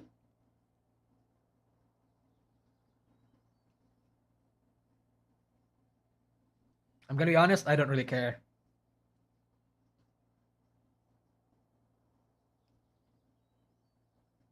Chat, I'm gonna be honest, I don't really care.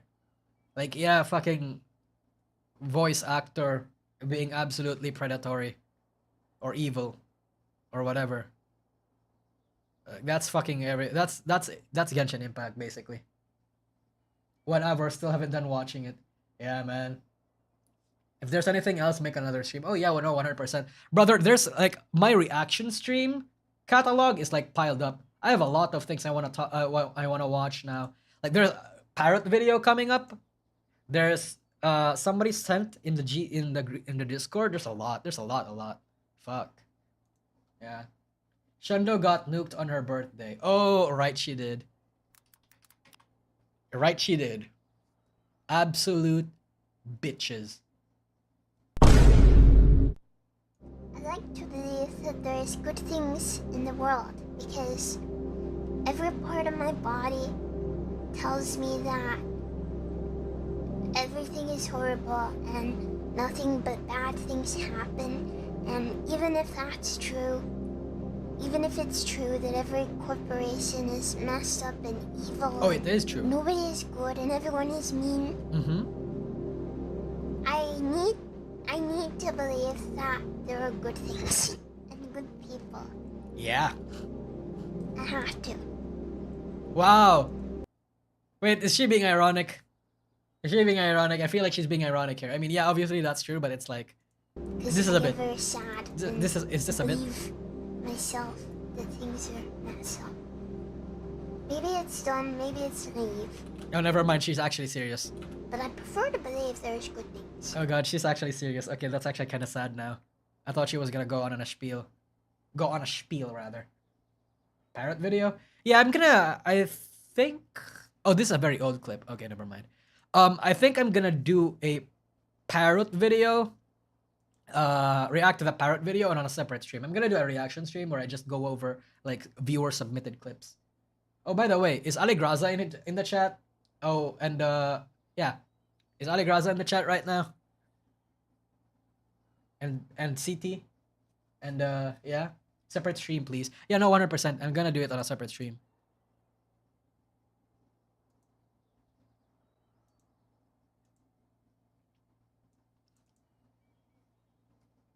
Oh! Oh, hell yeah, CT's here. Hey, brother. Okay. The other guy. How about the other guy? Excuse me. Excuse me. How about Blake? Blake, you here? You here, Blake? I wanted to thank them one last time for basically covering my rent next month. Oh, Adobo too, by the way. Yeah. Speak up, Shondo. Did you saw the lolly drama thing, Nosagi? Yeah, I saw it. I saw it. Oh wait, no, I didn't see it, but I see it on Twitter. I didn't see the video on it. Yeah. Anyway, I think I'm gonna end the stream now because we basically covered what I wanted to cover, and I'm tired. It's 4 a.m. Again, I would like to thank Blake, and I would like to thank Big Dick Allegraza for basically covering my rent next month. Yeah. Holy shit. Sounds good. Get some rest. Yeah, man. Thank you guys for chatting and being civil, participating in the stream. Thank you for being actually having common sense and all that sort of stuff. Thank you for being good people. Yes.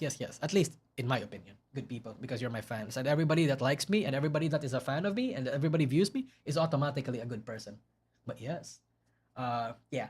Thank you guys for everything. Thank you for the stream. Thank you for coming, and thank you for my Twitch people.